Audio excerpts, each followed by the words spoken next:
patients.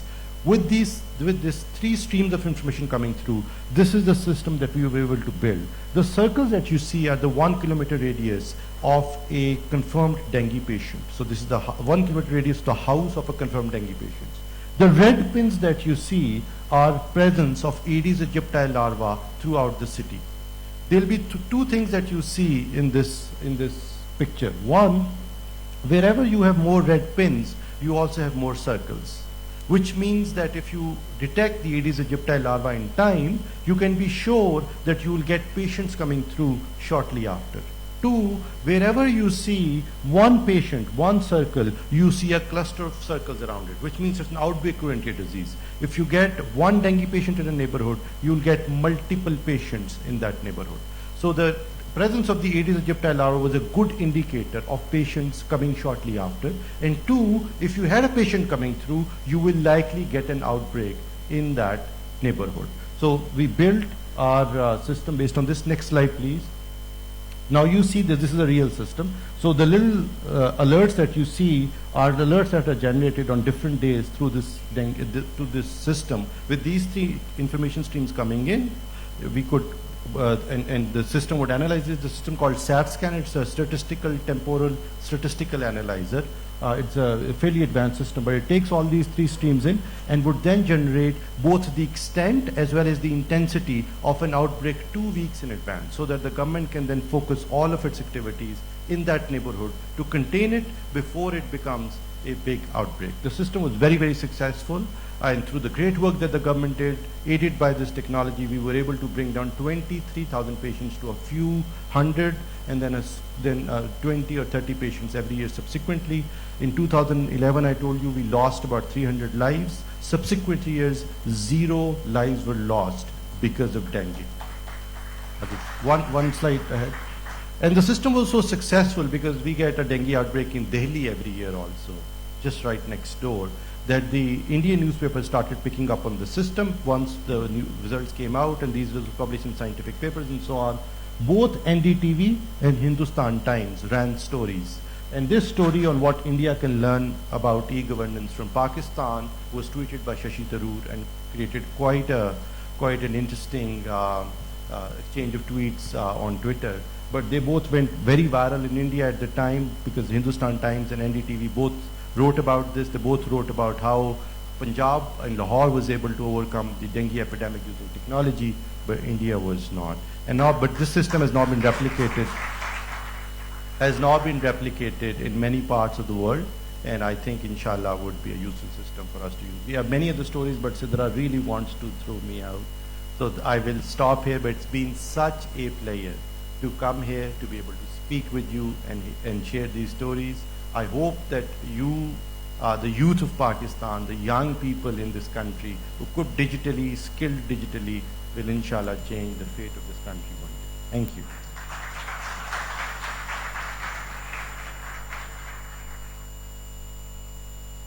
Thank you so much, Umar. I do not wish to throw you out. I'm a little mindful of the time.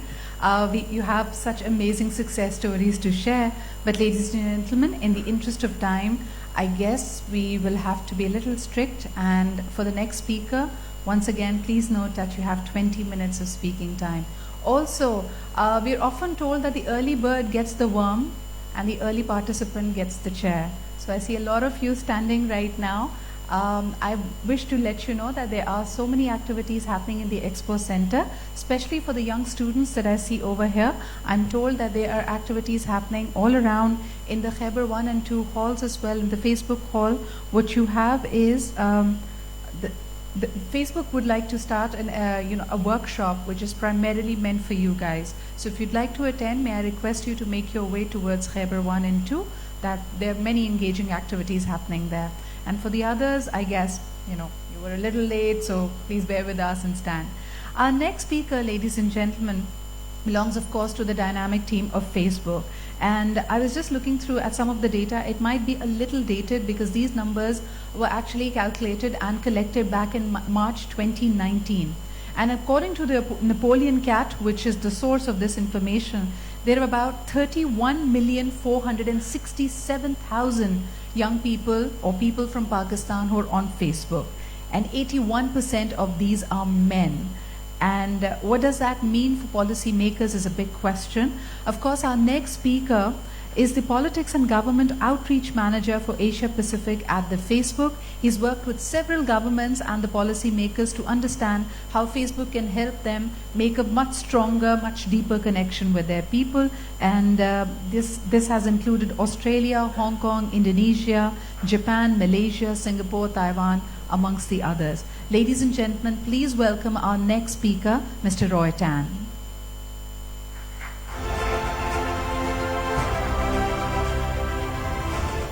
Friends, families, teams, tribes, colleagues, communities. It's human nature. People like to be with other people. Because while we humans do a lot on our own, the simple truth is that sometimes we're even better together. Which is why we're drawn to interact and connect in simple and powerful ways, to express our likes and loves, and so much more. These are opportunities to share, to discover, and to inspire. It's where amazing things have the opportunity to happen every single day. More than just on Facebook, but on our growing family of apps and services.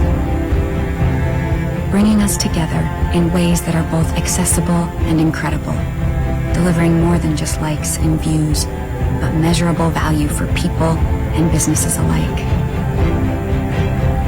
This is the incredible power of connecting us all.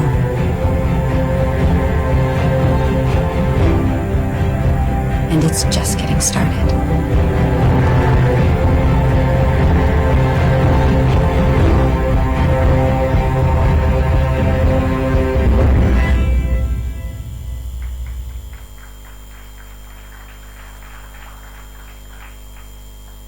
All right, hi everyone.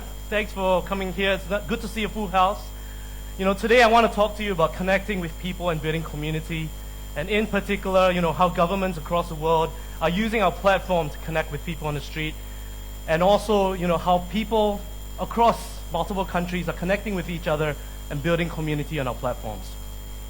And so it's always good to kind of start off with the mission at Facebook, right, where we want to give people the power to build community and bring the world closer together. And so everything that we do, the products that we launch, you know, things that we talk about, we want to see how we can build this community. I want to talk about our top line numbers. We are 2.41 billion people across the globe logging on Facebook every single month. In Pakistan, just to update you on the numbers, we have 41 million people logging on every single month. On WhatsApp, on Messenger, 1.3 billion, WhatsApp 1.5 billion, and Instagram 1 billion. And so, when we look at world leaders and governments on Facebook, we have about 94% of all heads of states on our platform, 108 heads of states, 83 prime ministers, 88 foreign ministers. That's a lot of people on our platform. And 81% of all UN member states are on Instagram. Who here isn't on Instagram? Isn't? You're not on Instagram, you should be logging on, you should be creating an account, get on Instagram. So I want to talk about how global communications has also started to transform the way governments reach audiences, right? You know, with new technology, with social media, with internet, you know, it's really changing the way we communicate, we consume news, we advocate for different things. And governments nowadays need to ensure that they're building these networks, that they're using platforms to really reach out, and that they're digital first. Because when you think about how soft power connects each other, whether or not it's governments, NGOs, CSOs, private sector, you know, it's all going digital nowadays.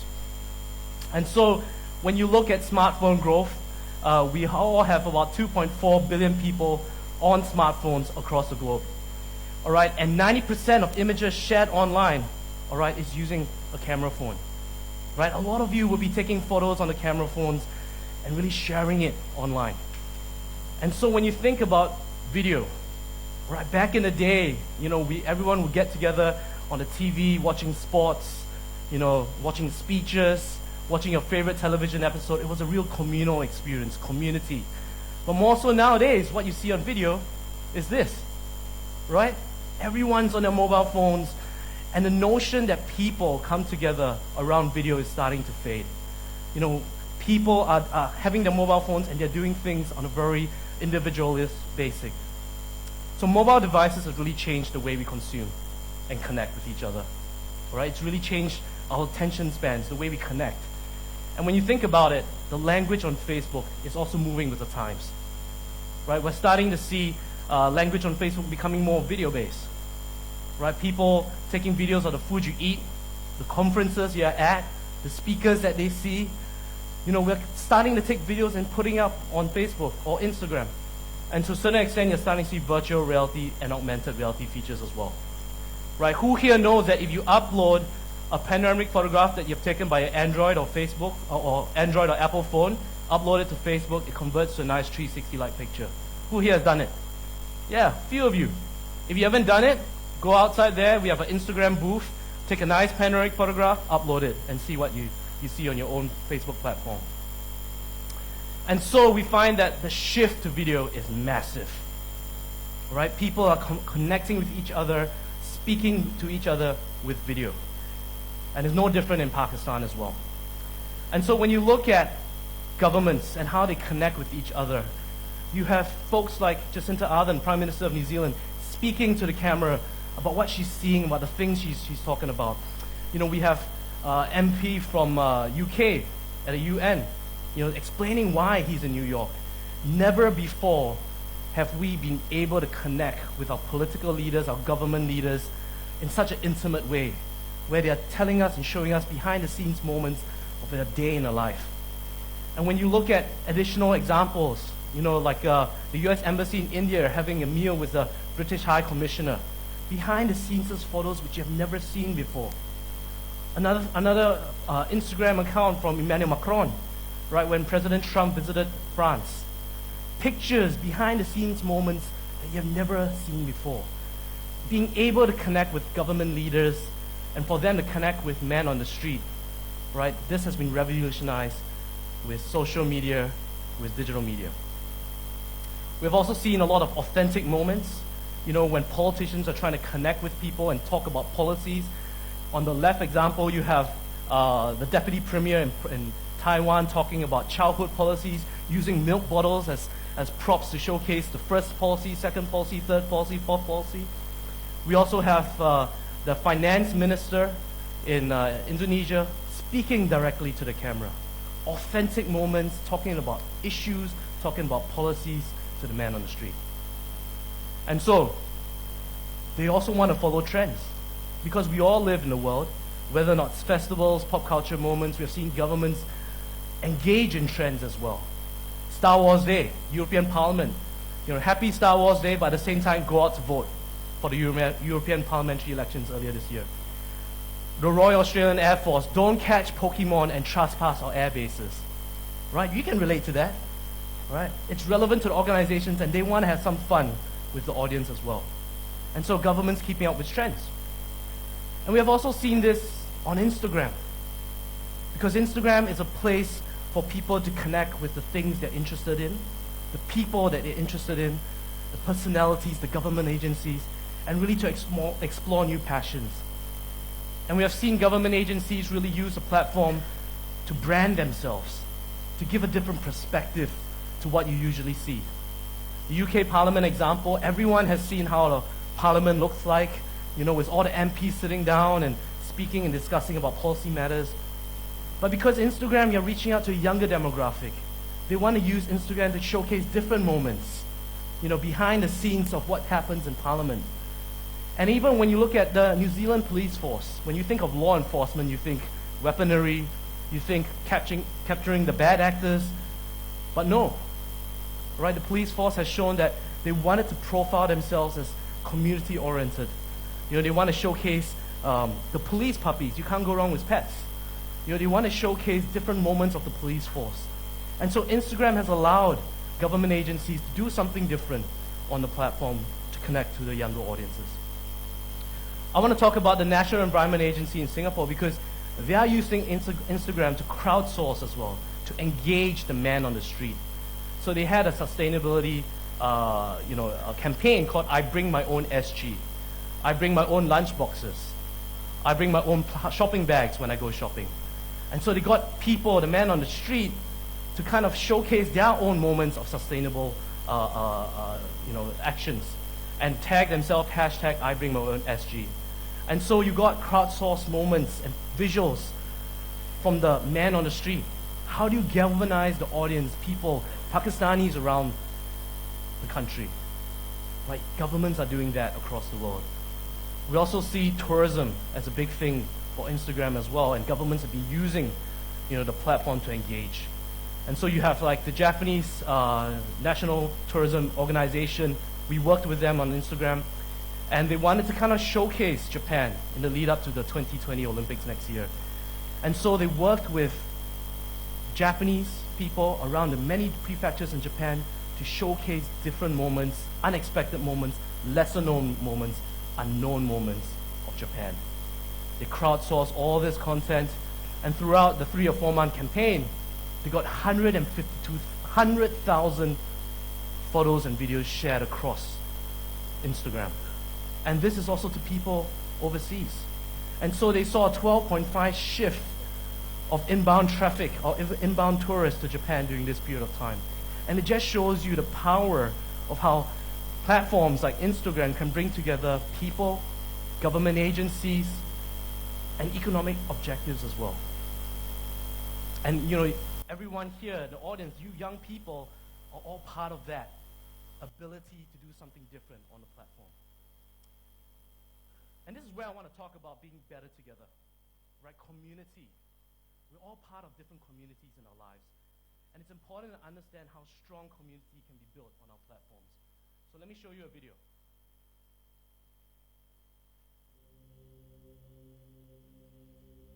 When I was on my second operational tour of Iraq, I was a commander of a recovery team. I was shot by a sniper. Bullet went in my left cheek and this scar came on my right cheek here. When I woke up out of the coma, someone said to me, "You've lost your sight," and the words I heard was, "Your life is over." I was very focused on everything I'd lost. I started working with Blind Veterans UK, and that was the reason to get up in the morning. Disabled people do feel a little bit isolated, so having the access to the groups, being around those who understand what you're going through is massively empowering. Hey guys, anybody fancy meeting at the coach house? Sometimes you just want something to kick at the backside and say, give it a go, try something new. And that's the beauty of the group. We can push each other harder. We've had guys climb Kilimanjaro. One guy who is the fastest blind man on a motorbike. And it's just incredible that people really pushing the boundaries. I feel very fortunate that I've been able to rebuild my life and now be back on a pathway where I'm supporting others. I became part of the military family again. I was back with the brotherhood.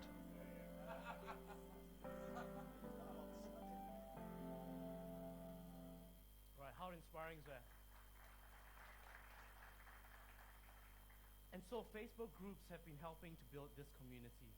And when you think about community, it's as old as time, right? When human civilization first started.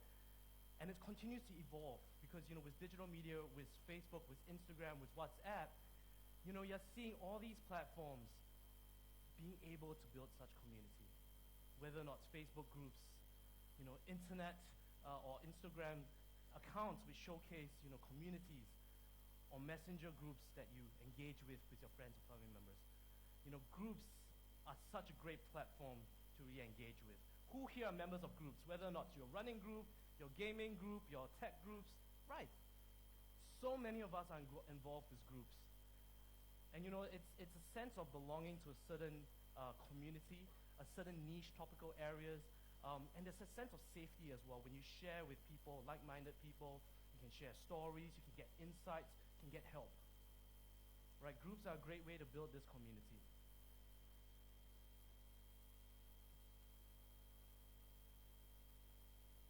All right, the sound.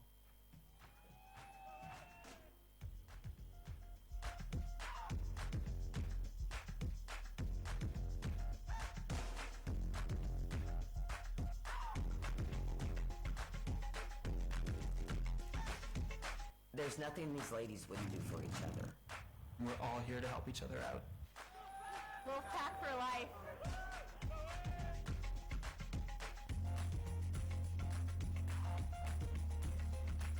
We are back at the table.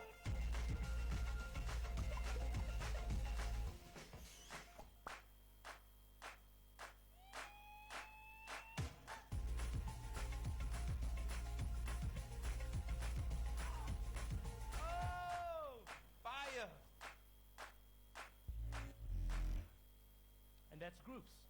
And we see that people are not only invested in local groups, they are also joined global groups.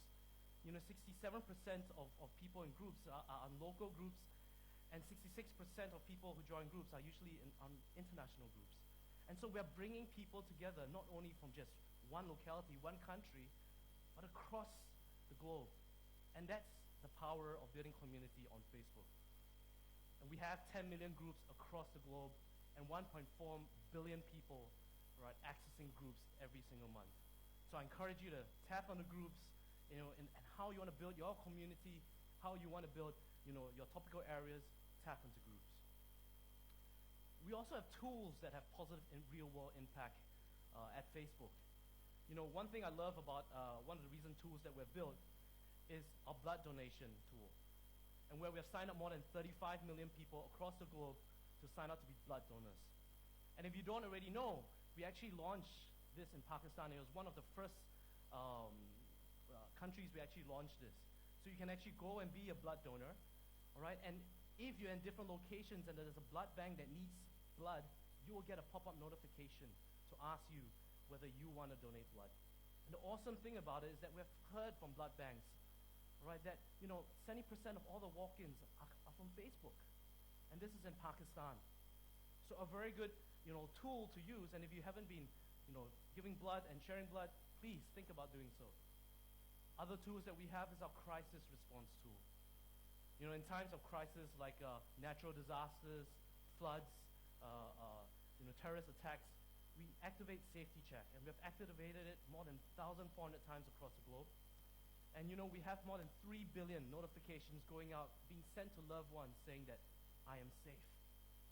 And we also have a smaller crisis response section where, NGOs, law enforcement, safety response organizations can put up messages of where to go and get help, where to go and be safe. And we have had more than 100,000 engagements on that particular section. But as much as we have tools, as much as we build community, as much as we help governments connect, we also want to be responsible. We want to make sure that we're keeping people safe from harm, and also giving them more control about the data they have, the privacy settings that they have, and the content that they see. So one of the key things that we work on at Facebook is really asking ourselves, how can we tackle the spread of harmful content? In the past 2-3 years, we have grown our staff in safety and security from more than 10,000 people to more than 30,000 people today. They're working on different tools, they're working on content policies, a whole gamut of things to try to keep our platform safe. Because we know that there's harmful speech, there's hate speech, there are people, nefarious actors trying to get into our platforms, and we want to make sure that we tackle this spread of harmful content and minimize it. We also are looking at how to increase transparency on the data we collect. If you don't already know, if you go on Facebook, if every single post or every single ad that you get served, you can click ...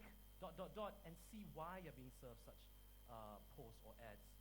We tell you exactly why, how have you been targeted, and why you've been targeted. You can also go to our privacy checkup, privacy settings, and privacy checkup, and go and check how private your settings are. You can clear your history with us, ensure that in all these apps that you may have signed on with Facebook, you can actually delete them and delete the connections that they have.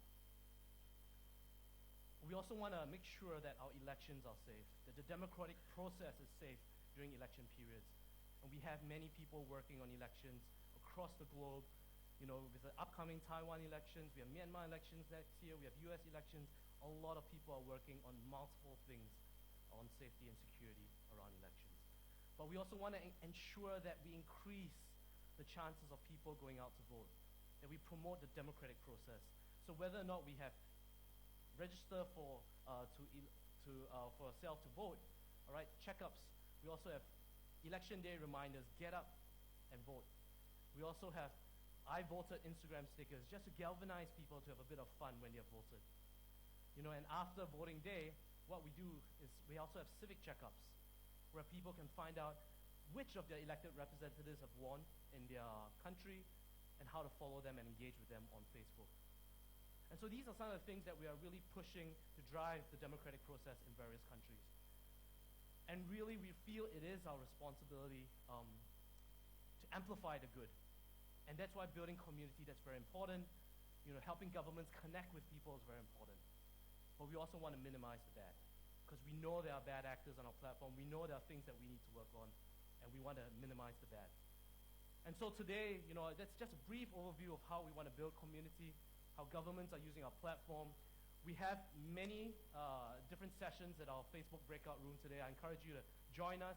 Happy to kind of talk to you throughout the day. Me and my colleagues will be there. We're happy to engage. So I want to thank you for this opportunity to speak to you today, and I hope you got some insight and have a great day ahead. Thank you.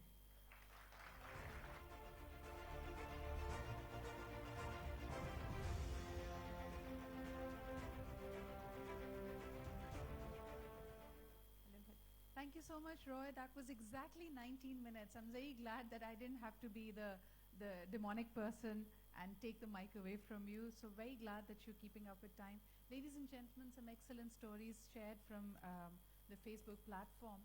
And of course, it's all about coming closer. As we said, attention is the most precious thing that you can give to the others right now. And if your idea is creative, if it strikes a chord with the insight and the values of people, it is going to fly. But to fine-tune it further, of course, what we need is information. We need is an understanding and a heart that can actually look beyond the headlines and the world. When it comes to attention, there were times where we could very easily read journals and books and, you know, long essays, and some of us still can. But for the majority of us, we're looking for quick fixes of information.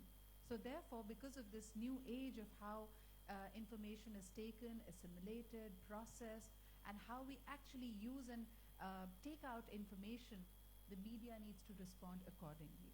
One of the menaces that has sort of creeped into this is misinformation and fake news.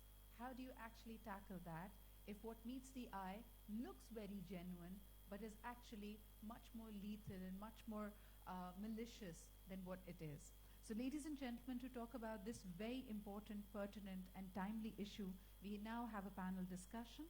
This panel will have about, if I'm not wrong, about 35 to 40 minutes to wrap it up. And this is not going to be followed by question and answer, but of course there's going to be the lunch break and the tea breaks where you can interact with the panelists. So best is, if you want to question them about something, take a note of their statement and maybe find them during the course of the day. So the subject that they have at hand, the theme is Media, Misinformation and Democracy in the Digital Age. And these themes are not just relevant when it is around the time of elections, but how we perceive the performance of governments, our policymakers, of what is right, what is wrong, how do we actually direct our sensibilities towards solving the problems rather than becoming a part of the problem. Ladies and gentlemen, to lead this discussion and now to take on the lead and to invite the panelists as well, please join me in welcoming our moderator for this panel discussion, Mr. Imran Ghazali.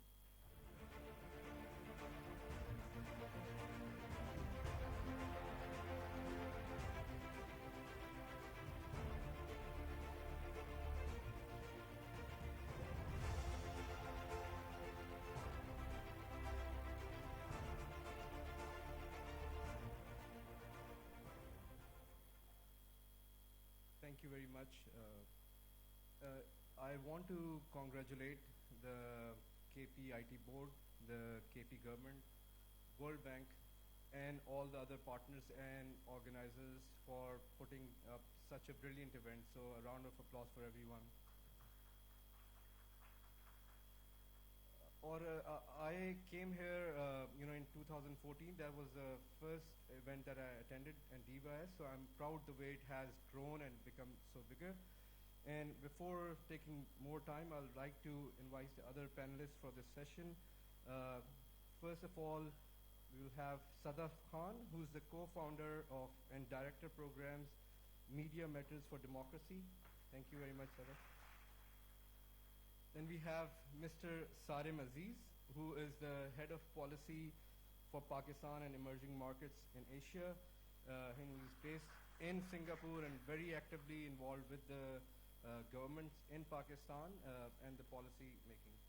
And next we have the focal person on digital media for CMKP, Mr. Furqan Al-Wahab.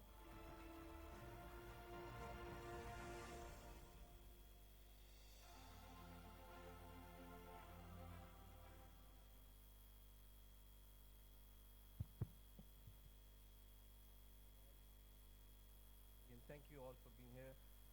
Sadaf, I will start with you, and as it's mentioned, the topic that we have is one of the hottest issues that we have, not only in Pakistan but globally also. The issue of fake news, the issue of digital access and rights, the privacy issue. So you being advocate who's working in this area, can you tell us in context to Pakistan, what are the main issues that people are facing right now, and what steps your organization is taking to address them? Thank you, Imran.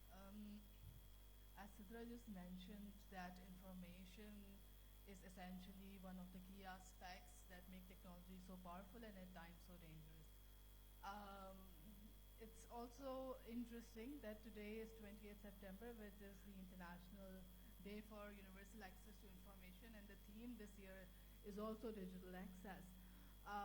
And in all the conversations about digital access, I think the one thing that we often miss out on is digital literacy, and the lack of which actually makes misinformation more dangerous in so many ways.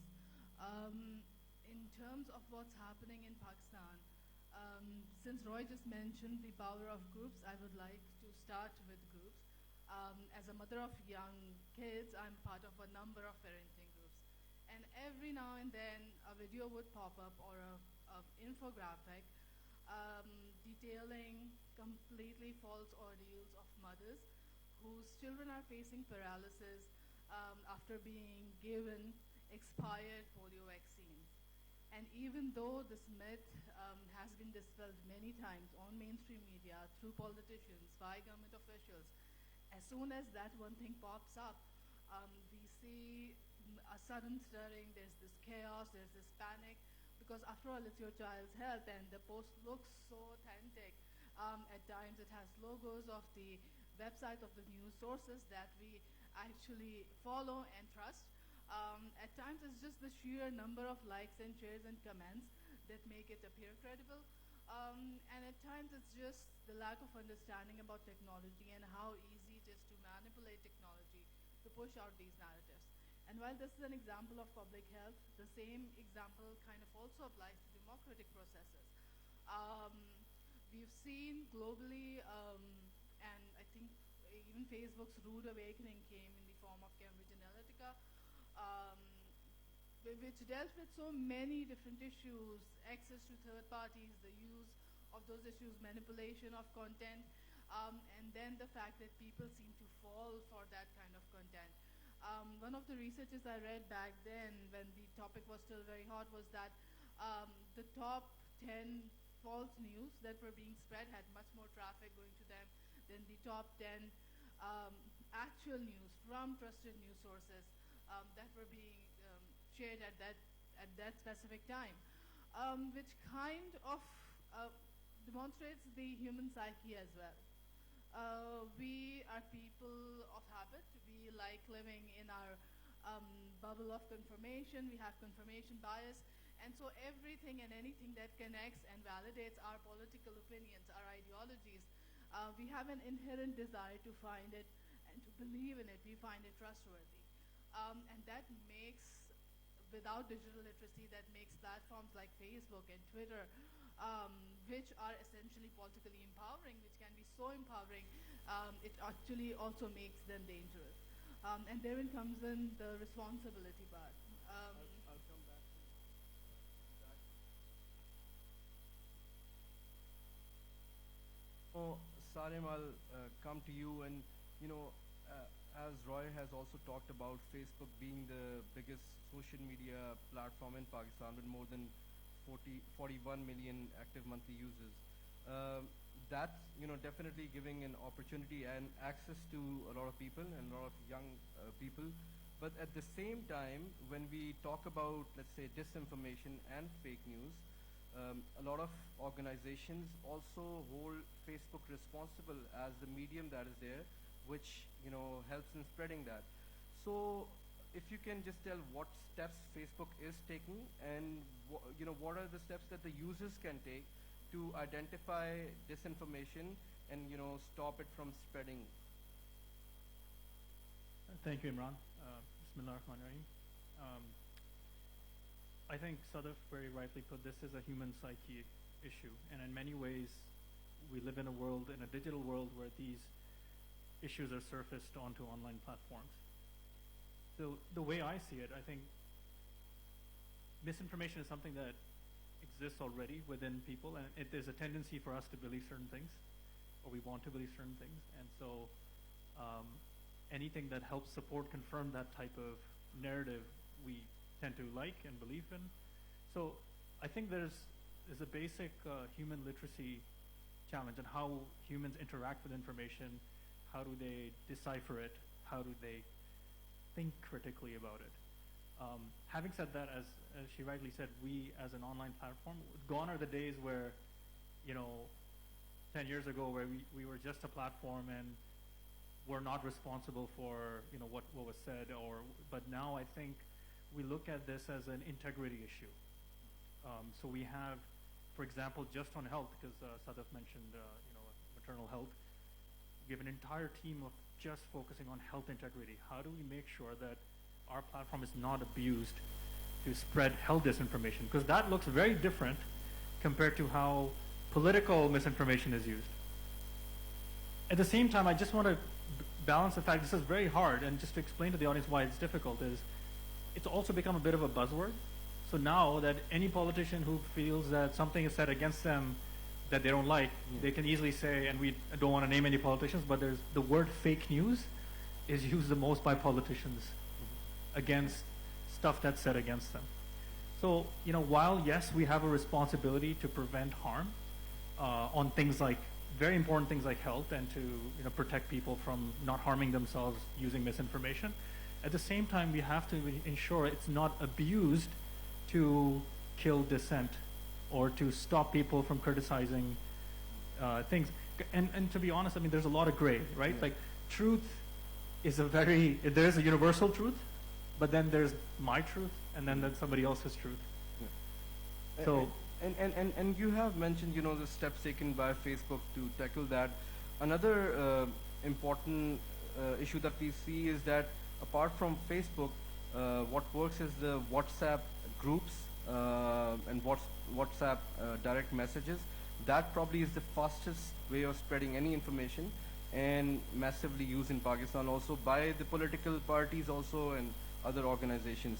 So how do you guys tackle that? How do you check if the fake news is being spread on WhatsApp? That's a very good question, and actually a very challenging one, because on platforms like Facebook, I think we've got a lot to do, but we've at least made some progress where, because we are able to see the information publicly, we have algorithms that work to reduce misinformation. So our strategy to deal with misinformation on Facebook is to reduce it so that it doesn't show up on news feeds. So when somebody reports something as false and it's been fact-checked by an independent fact-checker, less people will see it, right? And that's how we kind of control that. On WhatsApp, that same model doesn't work because it's encrypted. However, one of the things that I know the Pakistan government has done recently to tackle the polio issue that was mentioned is they've set up a WhatsApp helpline. So I don't know how many people know here, there's actually a WhatsApp application for business that you can use. So if you're a business and you have a business phone number, you can set up a helpline. And so similarly, we've seen other countries do this, where they've set up specific health misinformation helplines on WhatsApp. So in that case, we are seeing that, I think the polio one, I don't have the numbers, but I think it's in thousands of people are using that every day. When they receive disinformation through WhatsApp, they can forward it to this helpline, and then somebody can respond to say, this is actually false and here's the correct information. So I think when you think about misinformation, it's something that, it's not about removing it, it's about managing it. You can just think about it. If I believe something, and you remove, if you show me something and you remove it, it doesn't change my perception of my belief. But if you actually provide me correct facts, there's a potential that I could be better informed. So when we think about misinformation, some people say, well, this is misinformation, can you remove it? Well, if it's misinformation, then it's already out there. People already believe this. So what are we doing to actually provide factual, informed opinions that are better to lead people to make the decisions that are best for them? Thank you. Next, I'll move to Furqan. As it is also mentioned, in a recent incident happened actually in KP in Peshawar, where there was some fake news and disinformation spread about the polio vaccines. Can you share what steps were taken by the government to tackle that, and how negatively and badly it affects a serious cause like polio eradication in Pakistan? इसके बारे में अगर आप मतलब बताएं कि क्या government की रिस्पॉन्सिबिलिटी की वजह से सारिम ने मेंशन किया कि पोलियो कैंपेन में एक व्हाट्सएप हॉटलाइन बना दी है जिसमें इस तरह की चीज़ें रिपोर्ट कर सकते हैं, but as government what is the responsibility to tackle these issues, या क्या स्टेप आप लोगों ने लिए? शुक्रिया इमरान. फर्स्ट ऑफ ऑल तो सारे डिजिटल एक्सपर्ट और हमारी डिजिटल मीडिया के एक्टिविस्ट बैठे हुए हैं. तो कल हमने 1.5 अरब की आबादी के अगेंस्ट टॉप ट्रेंड किया है फॉर कश्मीर. तो आप सब के लिए एक क्लैप आप खुद कर लें कि डिजिटल मीडिया जो है हमारा इतना एक्टिवली काम कर रहा है. इमरान, मिस इन्फॉर्मेशन या किसी भी पब्लिक इशू के लिए आपकी जब अवेयरनेस होती है तो उसके लिए आपकी रेगुलर एजुकेशन की भी इवन ज़रूरत नहीं होती. जब यहाँ पे लास्ट टाइम पोलियो के हवाले से फेक न्यूज़ फैलाई गई कि पोलियो के वैक्सीन से कोई इन्फेक्शन हो गई है या कोई उससे कॉज हो रहा है हेल्थ पे, तो डॉन न्यूज़ के ड्राइवर और कैमरामैन ने अपने मोबाइल से उस बंदे का पूरा ड्रामा रिकॉर्ड किया और उसे एक्सपोज किया, जिसकी वजह से हमें एक प्रॉपरली एक चीज़ मिली जिससे हम डिफेंड कर सके पोलियो वैक्सीन की और पोलियो कैंपेन की को पूरा. तो बेसिकली बात का मकसद ये है कि गवर्नमेंट ने हमेशा इनिशिएटिव लिए हैं, चाहे हमसे पहले गवर्नमेंट थी या बाद में, लेकिन अवेयरनेस का बहुत बड़ा इशू था. हम हमेशा एक काम करते हैं कि प्रोडक्ट ख़रीद के उसके साथ जो बुकलेट आती है वो कभी नहीं पढ़ते, प्रोडक्ट को यूज़ करना शुरू कर देते हैं. तो हमने हमेशा यही काम किया है, जिसकी वजह से फिर लोगों को मौका मिलता है कि वो उसके ख़िलाफ़ काम कर सके और अपना एजेंडा पूरा कर सके. तो मेनली अगर कोई भी प्रोपेगेंडा होता है, फेक न्यूज़ फैलती है, ठीक है, उसकी मेनली वजह ये होती है कि हमारे पास इंफॉर्मेशन नहीं होती. तो गवर्नमेंट का भी बेसिकली काम है और हमारी as a human being society का भी यही काम है कि हम इंफॉर्मेशन को ज़्यादातर लोगों के पास पहुंचाए. जब हम इन्फॉर्म होंगे तो फेक न्यूज़ नहीं चलेगी और इस तरह के प्रोपेगेंडे भी नहीं होंगे.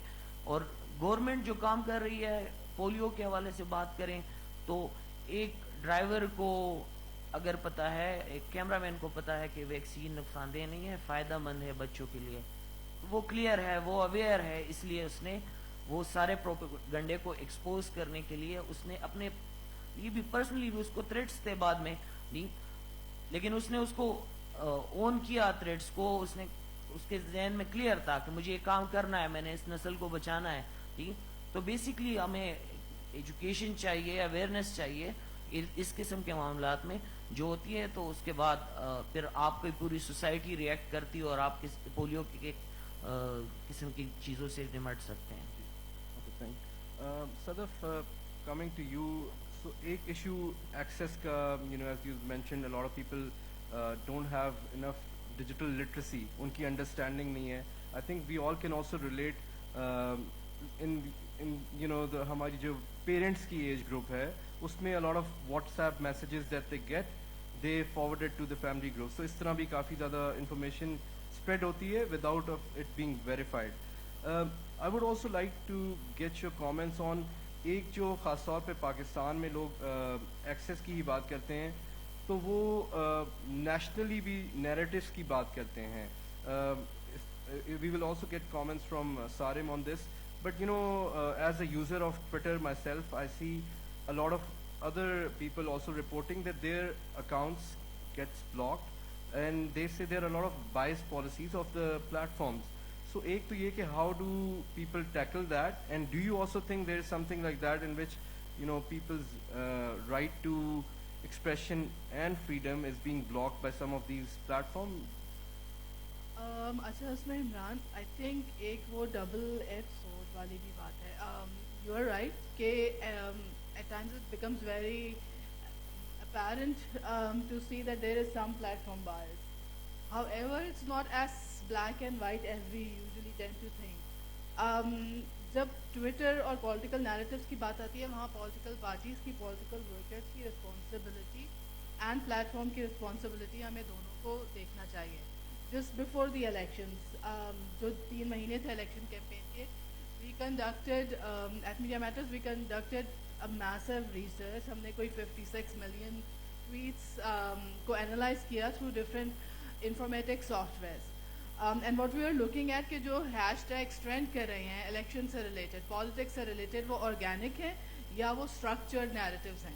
And what we found was that without fail all political parties in Pakistan, not political parties per se, but the narrative supporting all political parties, وہ PMLN ہو, PTI ہو, پیپلز پارٹی ہو, ایون طاہر القادری صاحب کی جو جماعت ہے وہ ہر ایک کے فیور میں جو ہیش ٹیگ جا رہا تھا وہ آرگینک نہیں تھا.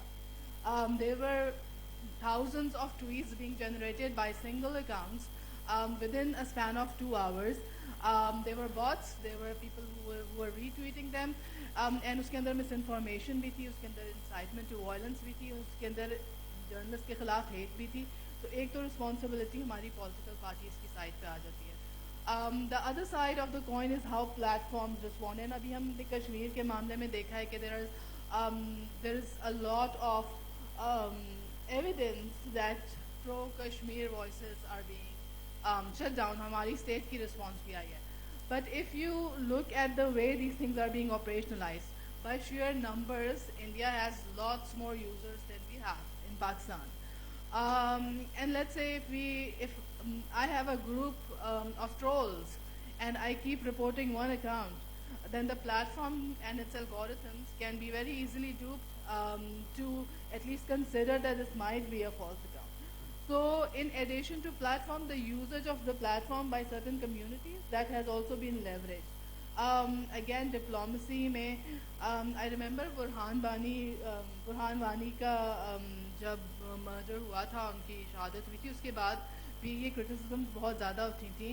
And one of the explanations that actually I got from Facebook was that his name was in a list of international terrorists. So there we see India's diplomatic measures being used as a way to kind of enforce platform کی تو manipulation جو ہے community rules کی وہ state کے level پہ بھی ہو رہی ہے. Obviously platforms are also responsible. ان کی بھی رسپانسبلٹی ہے کہ وہ دیکھیں کہ یہ مینیپولیشن کس طرح سے ہو رہی ہے, اس کو کیسے کاؤنٹر کرنا ہے, but responsibility لائز across a number of activities. Sarin, moving to you, I know you guys are actively engaged with the government of Pakistan, with the provincial governments in Pakistan, and with the community also. And this is an example. The Facebook team is also here in Peshawar attending this and trying to communicate. But at the same time, you will probably agree that this is one of the sensitive issue and probably one of the most talked about issue whenever someone even knows me that I'm related to some people in Facebook. That's the first thing they say, like my account got blocked because so and so reasons. Why there's discrimination? And yes, and there have been more incidents reported like this on Twitter, but then on Facebook also. So if you can, give a clear picture of what happens, and like, can the bots also manipulate the system? Can they, manipulate the algorithms? As Sadaf mentioned that, that there are a lot of more users in India. So can that also affect the system? And would you clarify Facebook's position with this, sensitive issue of Kashmir and the right to expression of the people of Kashmir? Thank you, Imran. Just want to say, since the curfew, which is in this 52nd day, this thing has kept me up at night. If in a day I probably spend 50% of my time just on this, on just trying to solve for this, it is extremely hard. Now I'm not going to speak on behalf of other platforms. So I don't know what the issues with Twitter or other platforms or YouTube are, but I can tell you the fundamental challenge we have, and I like that Sadaf mentioned that yes, it is a bit of a diplomacy issue in terms of, one person's freedom fighter is another person's terrorist, right? So there's terrorists in Pakistan, but then there's freedom fighters elsewhere. So this is one basic issue that I think as a country, most countries struggle with. So for online platforms, when we're creating policies, we have to look at two things. Okay, one is yes, you want to maximize voice. Mark's mission of building community stems from giving everybody a voice. In fact, more than anybody, Facebook wants the internet to be back on in Kashmir so that we know what's happening on the ground. This was the last medium that was left for the internet for people to use to get the word out, and now that's been taken away as a basic human right. So we are definitely working with human rights organizations on this to raise awareness, and it affects our business. We cannot, for Facebook, we want 8 to 10 million, 12 million people to be on the internet. Why would we not want that? So fundamentally, that's something we want, and so we want to maximize voice. At the same time, we have a responsibility to keep people safe, right? And this is the constant tension that we deal with. There are situations where safety will disrupt voice, so you should not be able to incite violence. Yeah.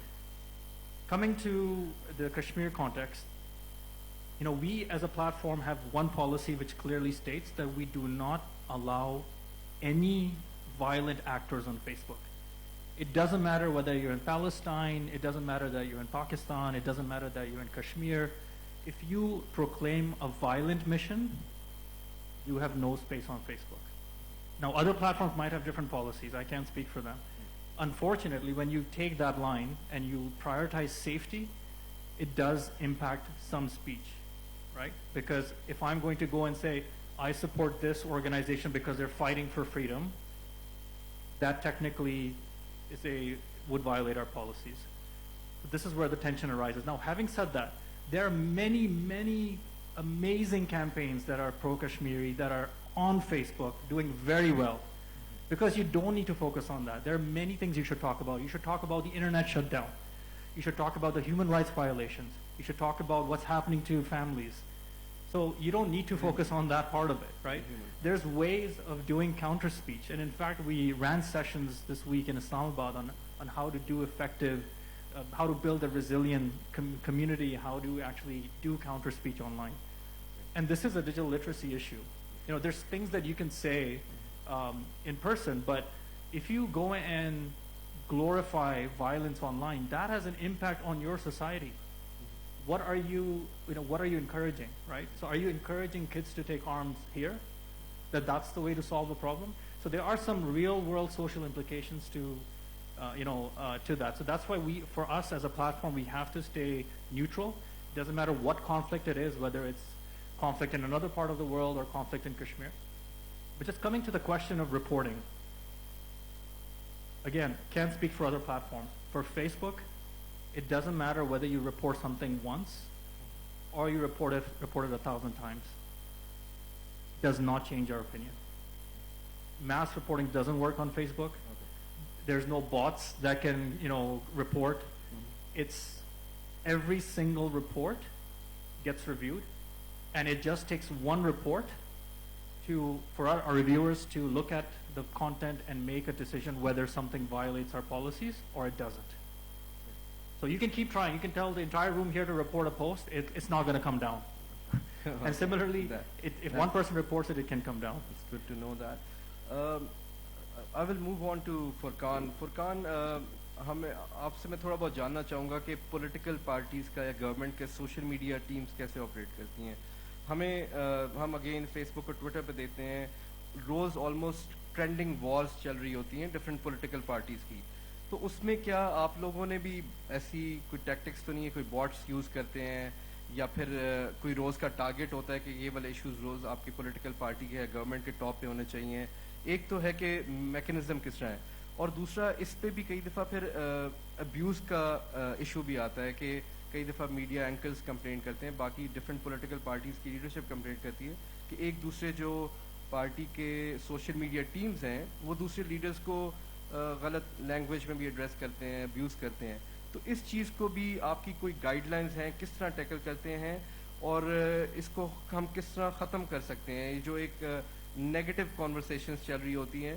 اور جو ہمارا یہ بھی اس سے related سوال کروں گا, جو اتنا یوتھ ہے ادھر, کیا ہم ان کو سوشل میڈیا یا ڈیجیٹل میڈیا پہ ٹرین کر کے اس طرح کے کام کے لیے یوز کریں گے یا پھر کوئی پروڈکٹیو چیزیں آگے جابس گورنمنٹ آفر کرے گی کہ جن کو پروڈکٹیو یوز ہو سکتا ہے؟ عمران, سب سے پہلے تو یوتھ کے لیے خوشخبری یہ ہے کہ ایڈز جو ہے ہم انشاءاللہ ڈیجیٹل ایڈز شامل کر رہے ہیں, جس کی وجہ سے یہ پوری مارکیٹ اٹھے گی. جس طرح نیوز پیپر اور ٹیلی ویژن پہ آپ ایڈز دیکھتے ہیں تو ڈیجیٹل میڈیا کے فورمز پہ بھی گورنمنٹ انشاءاللہ ایڈز بھی ڈالے گی اور یہاں پہ فرمز کو بزنس بھی ملے گا, تو اس سے جاب آٹومیٹکلی جنریٹ ہوں گی. تو دوسری طرف اگر آپ یہ دیکھیں, میرے خیال میں میں آپ کو ایک ایگزامپل دے دیتا ہوں. ہم نے لاسٹ ٹینیور میں ایک فگر پبلک کیا کہ 83% اسکولز میں, پرائمری اسکول میں ہم نے بیسک جو ریکوائرمنٹس ہوتی ہے 6 رومز کی اور اس کے ساتھ کلین واٹر وغیرہ کی, ہم نے پوری کر دی ہے. صبح ہم نے نیوز پیپر دیکھا تو ایک نیوز پیپر پہ لکھا ہوا تھا کہ 17% اسکول جو ہے اب بھی بنیادی سہولیات سے محروم. اب اس کی بات بھی صحیح ہے اور میری بات بھی صحیح ہے. میں نے بھی صحیح ڈیٹا دیا ہوا ہے کہ 83% پورے ہیں اور اس نے بھی صحیح کہا ہوا ہے. وجہ کیا ہوتی ہے؟ میں غلط نیوز نہیں دے سکتا کیونکہ میری ویریفائڈ اکاؤنٹس ہیں, میں اس کے اگینسٹ جواب دے ہوں. اس کا رجسٹرڈ نیوز پیپر ہے, وہ غلط نیوز نہیں دے سکتا, کہ اگینسٹ کورٹ جا سکتے ہیں ہم. اب دونوں کو باؤنڈ کیوں کیا ہوا ہے؟ لا نے باؤنڈ کیا ہوا ہے. وہ اپنے رجسٹریشن کے جو رولز ہیں اس کے اگینسٹ نہیں جا سکتا, لیکن ایجنڈا دونوں کا کلیئر ہے. میں گورنمنٹ کو پروجیکٹ کرنا چاہتا ہوں, وہ گورنمنٹ کے اگینسٹ آبجیکٹ کرنا چاہتا ہوں. تو جب آپ کے پلیٹ فارمز رجسٹرڈ ہوتے ہیں, ان کے کسی طریقے سے آپ ان کو ریگولائز کرتے ہیں, تو آپ کی آدھے سے زیادہ جو فیک نیوز ہے وہ ختم ہو جاتی ہے. دوسری طرف ہماری ورکنگ جو ہے, عمران آپ کو پتا ہوگا کہ ہماری پاس لاسٹ الیکشن میں 7 ملین لوگوں کا ڈیٹا پڑا ہوا ہے, ایون موبائلز کے نمبر, ان کے ایریا کوڈز, سب کچھ پڑا ہوا ہے. تو ہمیں فیک کرنے کی ضرورت ہی نہیں پڑتی. آپ نے کئی موقعوں پہ دیکھا ہوا ہے کہ ہمارے لیے ٹاپ ٹرینڈ کرنا وہ کوئی ایشو نہیں ہوتا. تو ایسی کوئی چیز نہیں ہے, ہمارے ٹیمز ہیں. اور آپ کو یہ سن کے خوشی ہوگی کہ سب سے پہلے ہم نے کوشش کی ہے کہ ہمارا نیولی مرج ڈسٹرکٹس کو ہم کنیکٹ کریں. سب سے زیادہ ہماری ٹیم لگی ہوئی ہے گورنمنٹ کے ساتھ, ہم کام کر رہے ہیں KPIT بورڈ کے ساتھ, کہ سب سے پہلے ہمارا فاٹا کنیکٹ ہو جائے, ایکس فاٹا جو ہے. بٹاگرام تک ہم نے ٹیمز پہ لائی ہوئی ہے, تو سچ ایشو نہیں ہوتا کہ ہم, اور ہمارا ایک پراپر SOP ہے, اس کے مطابق کام ہوتا ہے. اور ہم نے کئی بار اینکرز کو بھی کہا ہے, ہم نے کمیونٹی کو بھی کہا ہے कि अगर कोई इस तरह का इशू आता है तो हमने उसके लिए प्रॉपर ईमेल एड्रेस और अकाउंट्स क्रिएट किए हुए हैं कि आप अपनी कंप्लेंट कर सकते हैं, हम कार्रवाई करेंगे. Thank you. I know we are running tight on time, so I'll take a quick question from Sadar. I would also like to take a couple of questions from the audience. I know, just a couple of questions. We'll do it quickly. Yeah, we'll do it really quickly. So Sadaf, if you can quickly ask, and then. So I have a very simple question because I advocate for digital rights, and one of the laws that we have been working on these days is the personal data protection law. And आपने भी mention किया कि you have 7 million लोगों का data, including their phone numbers and where they're registered and etc. So my question would be, because obviously that data was acquired at a time when PTI was still a political party contesting elections. So how was that data acquired, and what is like consent उसमें लोगों की, उसकी regulation, उसकी security, and does that not kind of give one party advantage over other parties who are also basically contesting in the same arena? So the first of all ये है कि एक party अगर एक यूनियन काउंसिल और neighbourhood council तक उसकी तंजीमें हैं और वो अपना डेटा कलेक्ट कर सकते हैं और अपना रिकॉर्ड बना सकते हैं, तो दूसरी पॉलिटिकल पार्टी को तो नहीं दे सकते. ये तो जितना आप काम करोगे, ये अराउंड द ग्लोब यही होता है. आप जितनी मेहनत करोगे, जितना आपका सिस्टम स्ट्रांग होगा, आपकी ऑर्गेनाइजेशन स्ट्रांग होगी और उसी के बेस्ड पे आपकी तो मतलब उसमें आपका कंसेंट है जो आपने डेटा लिया हुआ है, वो मेंबर्स का डेटा है, उनका मेंबर्स का डेटा है, वेलिंगली उन्होंने दिया है, उन्होंने खुद फॉर्म फिल किया है, हमारे पास हार्ड और सॉफ्ट हुआ है और उसकी सिक्योरिटी हमारी जिम्मेदारी है. वो हमें वर्कर्स ने आखिर में हमने उनको सिग्नेचर एक उनका लिया है कि आपका डेटा सिक्योर होगा, आपको अपनी ऑर्गेनाइजेशन पे ट्रस्ट है और वो पोलिंग लिस्ट के साथ अटैच्ड है. Great. Now, if we can take couple of questions, और उन questions से पहले मैं आपको बताऊंगा, आप में से कितने लोगों के पास ट्विटर है और इस वक्त यूज कर रहे हैं, हाथ खड़ा करके बताएंगे. और आपको ऑफिशियल हैशटैग का पता है? ऑफिशियल हैशटैग है DYS19 और KPDYS. तो मैं सबसे रिक्वेस्ट करूंगा कि अपना ट्विटर अभी निकाल के इसको हैशटैग पे भी डालें, बिकॉज ये KP के लिए बहुत ज़बरदस्त इवेंट है, तो पूरी दुनिया को पता लगना चाहिए. हम अगर डिजिटल प्लेटफॉर्म सोशल मीडिया की बात करें तो सबको पता लगना चाहिए कि KP में इतनी ज़बरदस्त एक्टिविटी हो रही है. So if I can have the mic given to couple of people. आप लोगों का अगर कोई सवाल हो,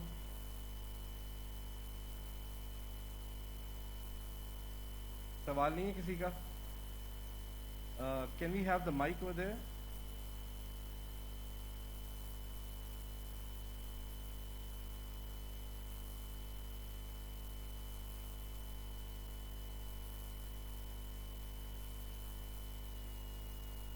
Hello. Ji, just tell your name and start with the question, please. Hi, my name is Hija Kamran. My question is from Mr. Sarim. Sarim, so a lot of times what we see on Facebook is there is a lot of content moderation related policies that Facebook has, but that content moderation policies mostly depend on, and also they vary when it comes to language barrier. So how does Facebook cater to that language barrier? For example, if somebody is posting something from Pakistan in some regional language, so how does somebody sitting in, say, Singapore office or somewhere else in wherever the content moderation team sits, how do they identify whether this is hate speech or whether it's, their freedom of expression or whether it's misinformation, given the language barrier between the content and the person moderating the content? Thank you. Excellent question. First of all, I don't look at the policies in Singapore. I just want to be clear. I'm not the one who reviews it, but thank God, because otherwise I would never sleep. Yes, we have centralized teams. We have 30,000 people who basically are centrally located to review the pieces of content. We have reviewers in over 50 languages, including Urdu and Pashto as well, and they're natives. So these are people who have been hired from Pakistan and who are actually based centrally with our teams. But I want to say, look, as much as we have the policies, and if you want to see the policies, you can go to facebook.com/community standards. They cover different areas, including hate speech and terrorism and credible threats and spam, harassment, bullying. These are different policy areas. So we have experts. These reviewers are trained in these expertise in these areas, and we have language-specific reviewers who actually work with those experts to determine whether something actually violates our policies or not. So this is a very stringent audit mechanism. So we look at a score on how certain reviewers are performing. So they do random audits to make sure that their reviews are correct. Having said that, no man-made system is perfect, right? There are mistakes, and now we've actually built in an appeal mechanism. So for example, if you post something and it gets removed, you can appeal it so that another review is done on it, so just in case if there's a mistake. And largely it's also technology driven, and technology can also make mistakes. So if you want to disrupt things like spam, right, you need technology to help, but technology, as you know, also comes with its risks of, again, one thing you can actually, if you want to judge us, there's something called the transparency report. If you just go to facebook.com or you look for the Facebook transparency report, it shows you how is Facebook enforcing its policies, how much hate speech has Facebook removed, how much bullying content has it removed, and how much nudity has Facebook removed. And it also shows you where did we make mistakes, where did we reverse the decision based on an appeal. So that gives you a bit of a scorecard on how we're doing on enforcement, because we want to hold ourselves accountable to that. Right. Okay.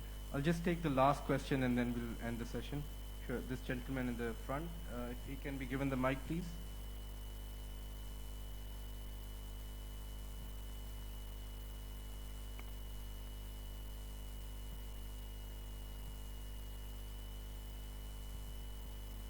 Sir, my name is Mohammad Usman Khan. Sir, I have a question from Sir Sarim. That as you said that reporting a post doesn't depend on how much reports. It depends on how if one report can remove the post. But how can we be satisfied that the reported post about us, which we say that it is fake news or harasses us, has done Facebook anything or reviewed it on my post? So recently I met with that situation, but I was not satisfied with the response of the Facebook.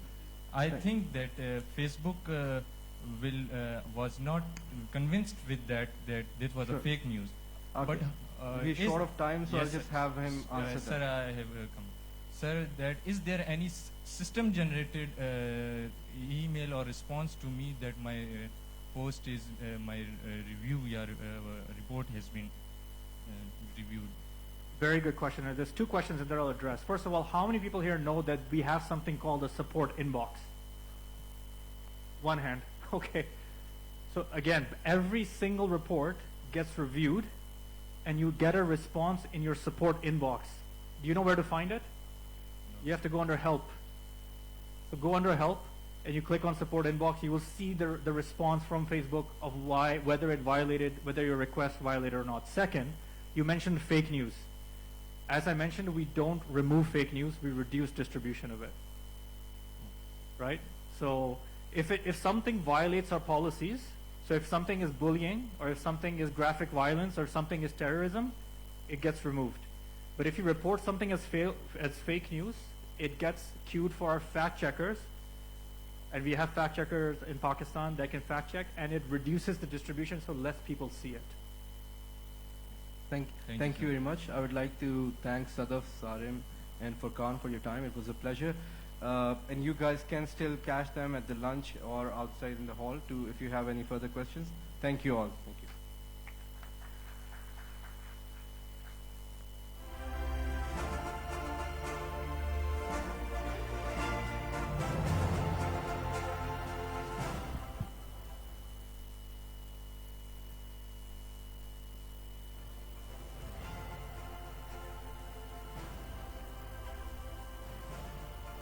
Thank you so much. Thank you, Imran and the panel, for being here.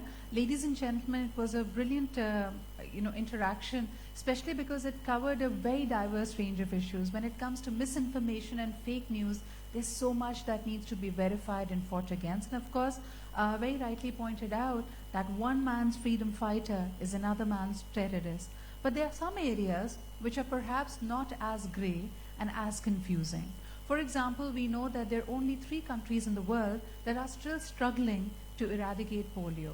And it was recently seen that there was a strong advocacy campaign led by the KP government and of course the government of Pakistan, where our efforts in the spread of misinformation about polio eradication and particularly about the polio vaccine, we needed partners. And we saw that Facebook had been very forthcoming. The last 4 months, it was a strong advocacy campaign.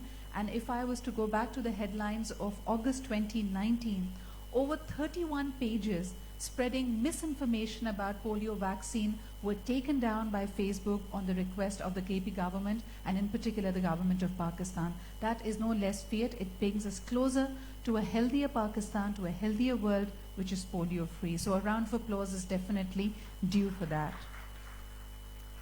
Now taking it forward where technology and all of us can come together with data and with the clear vision that brings of course, the benefit to most of society. Big data, just like a couple of the last questions even raised in this panel, centered around, okay, what happens to the data collected? Even if I willingly give my data, how will it be used? Is that ethical, not ethical? Will I have no rights after I have signed off my data? These are some of the big questions which surround the concept of data mining and how they can be put to use, whether it's ethical, unethical, how do we draw the lines? And to take on just this particular subject, which is very timely, we have our next speaker talking on the theme of the artificial intelligence, AI, big data, and economic growth. How can the public and private sectors work together? Ladies and gentlemen, to talk about this very timely subject, may I request you to welcome our next speaker, who is the managing partner and the head of data at Deloitte. Please welcome Mr. Bilal Khan.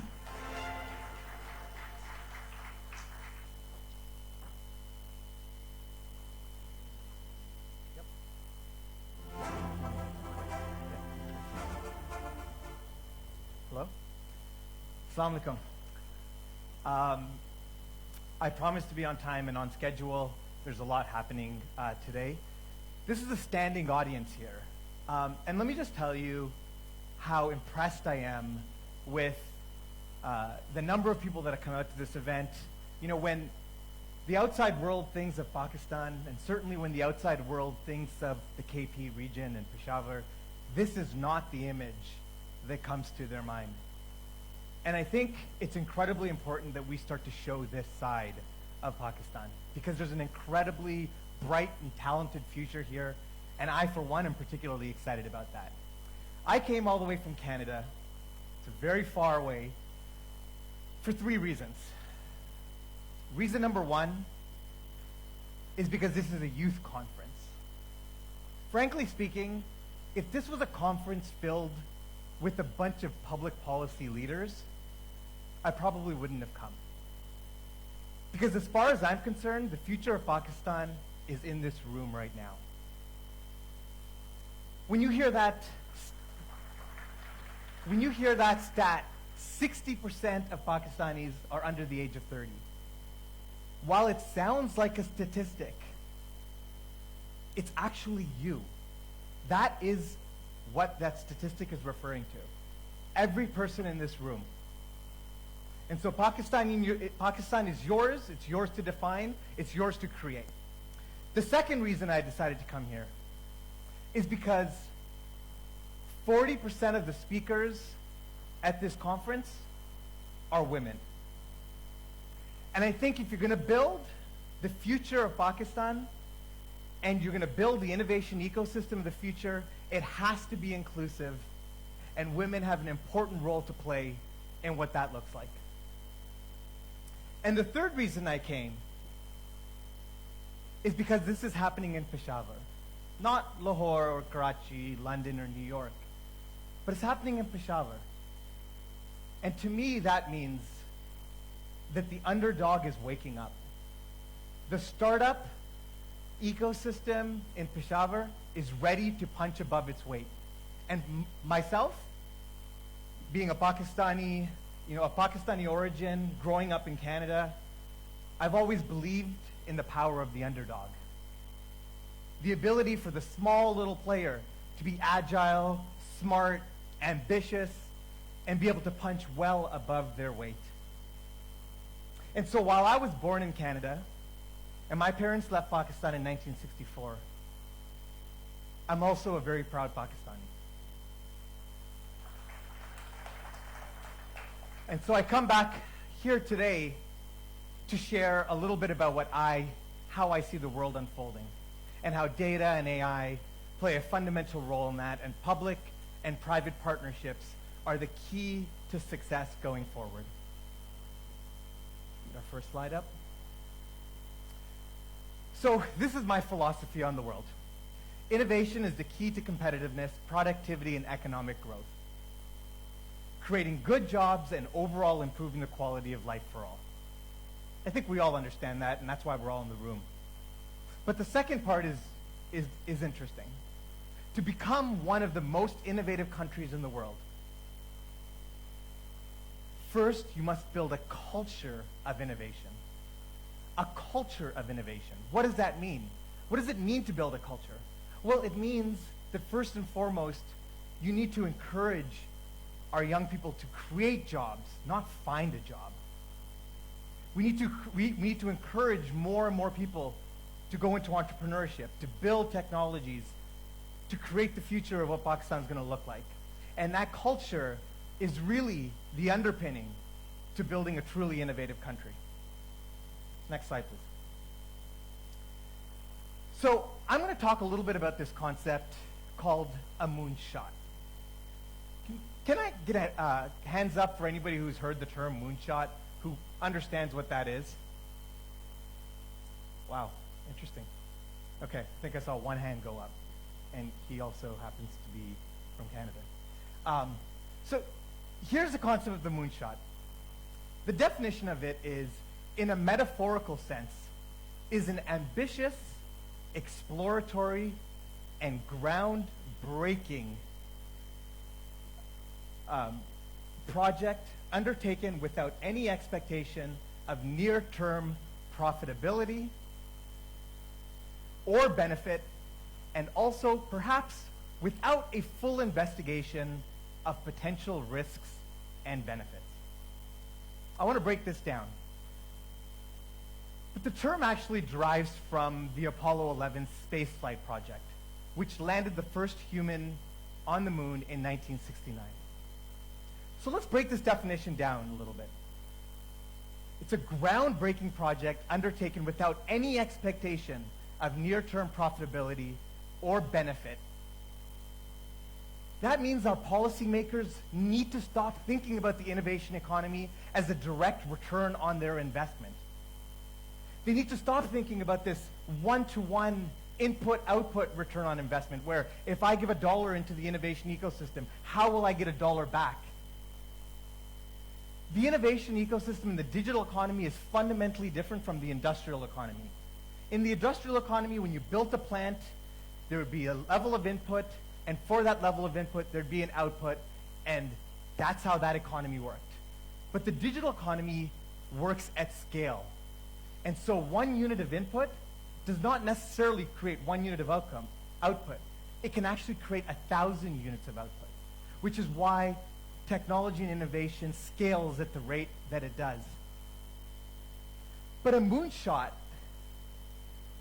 Pakistan needs a moonshot. It needs a project so ambitious, so big, that it will inspire this generation, and help build a culture that will help it drive forward. Now, Pakistan has done a moonshot in the past. I'm not talking about a novel concept. Maybe you didn't define it as such. But it's Pakistan's nuclear program. It wasn't a political issue. It didn't matter which government was in power, and it didn't matter, what the politics of the day were. It was understood that this was an incredibly important initiative for the country of Pakistan, and you saw it through. But the most powerful part about a moonshot is not actually achieving the desired objectives. While that's the hope, even if you don't achieve the desired objectives, the fallout of that ambition creates huge opportunities. So the NASA program in the United States You might not realize this, but in the hopes of getting to the moon, that ambition created autonomous vehicle technology. So what we're seeing today as the future of the self-driving vehicle was actually created as a byproduct of trying to get to the NASA program trying to get to the moon. Nanotechnology and biotechnologies were all created as a result of a moonshot trying to get to the moon. And so the beautiful thing about creating a really ambitious project for the country and for everyone to rally around is not the goal itself, but the journey to get there and the learnings that one achieves by being able to do that. Now, I position to this group here today that Pakistan's moonshot needs to be building the data economy of the future. And I believe that Pakistan is in the best position to be able to do this. Next slide, please. And this is why. As an outsider looking in, this is why I think Pakistan's a fascinating place right now to invest and to be able to build this moonshot. Number one, you have 250 plus million people in this country, all densely populated around a few sub-regions, 4 major cities as I understand it. Number two, the talent pool in this country is second to none, especially in the science, technology, engineering, and mathematics. Now, you might not know this. You might look to the West and say, oh, they're really good at mathematics. But the West is actually importing, through immigration, this talent. It's not homegrown. And I can tell you this because my wife grew up in Pakistan and then came to Canada in high school. And let me tell you, she was an average student in Pakistan, and she was at the top of her class in Canada. She went on to become a doctor at the University of Toronto at the top of her class, and now she's specialized. So the talent, the raw talent coming out of the academic system here is actually world-class. The challenge is, how do you apply that? Number three, Pakistan is a mobile-first economy. You've actually built the future already. And more importantly, you don't have the legacy infrastructure that other industries, other industrial countries have invested all this money into. And that's actually a major hurdle in trying to get into the data economy. When I'm trying to get into the data economy, how do I undo all that legacy infrastructure that I built in the United States, Canada, and England, and beyond? You don't have to worry about that. Every dollar you spend on the digital and data ecosystem goes right into building the future of this country. The demographics, I talked about this. The young population in this country. You're going to define what the future looks like. And this is a digital-first economy. We talk about social media and the adoption and usage rates. Those numbers speak for themselves. Number four, the low cost of labor. And while I want to make a clear differentiation, being a low-cost labor jurisdiction is not something you want to be. You want to have ambitions to become a high-cost labor jurisdiction. You want all of your efforts and your work to be worth a lot. However, in the short term, you've got a benefit. The low cost of labor in the data economy is a huge benefit to be able to achieve artificial intelligence applications and data. Because that low cost allows you to manually do machine learning, manually input items like pictures or videos into the algorithm, into the machine, to allow it to learn so that it can start to actually run applied artificial intelligence applications. So that's why you're seeing jurisdictions like China dominate in the artificial intelligence arms race, because they've got low-cost jurisdiction. They've got millions of people in that country that are feeding machines data so that that machine can learn and then ultimately excel. And then the last, the future is Asian. We know it on the West. We see it. This is not a secret. I'm not telling you anything that's controversial. The future is Asian. The winds of change and the leadership around the world is moving in this direction. Whether you think it's China, whether it's Pakistan, Singapore, these countries are now rising. And Pakistan should be part of that. There's no reason. Next slide, please. The world is being divided at a macroeconomic level into data haves and data have-nots. Data haves have one fundamental characteristic to them. Large populations. Because what is data? We talk about it in a vacuum like we don't really understand. But data is everybody in this room. Every time you pick up your phone and you put out a social media post, that's a piece of data. Every time you watch a video, every time you move around with your phone, every time you use Google Maps, that's data. And so when you have large populations, you are inherently better positioned to lead in the data economy than if you had a small population. Canada is struggling to figure out how we play. We have a population of 30 million people. 30 million compared to 250 million. Next slide, please. So data scale matters. And data scale matters for two reasons. Because in order to do really sophisticated artificial intelligence applications, you need both depth and diversity of data. Depth means you need a lot of it. A lot of it.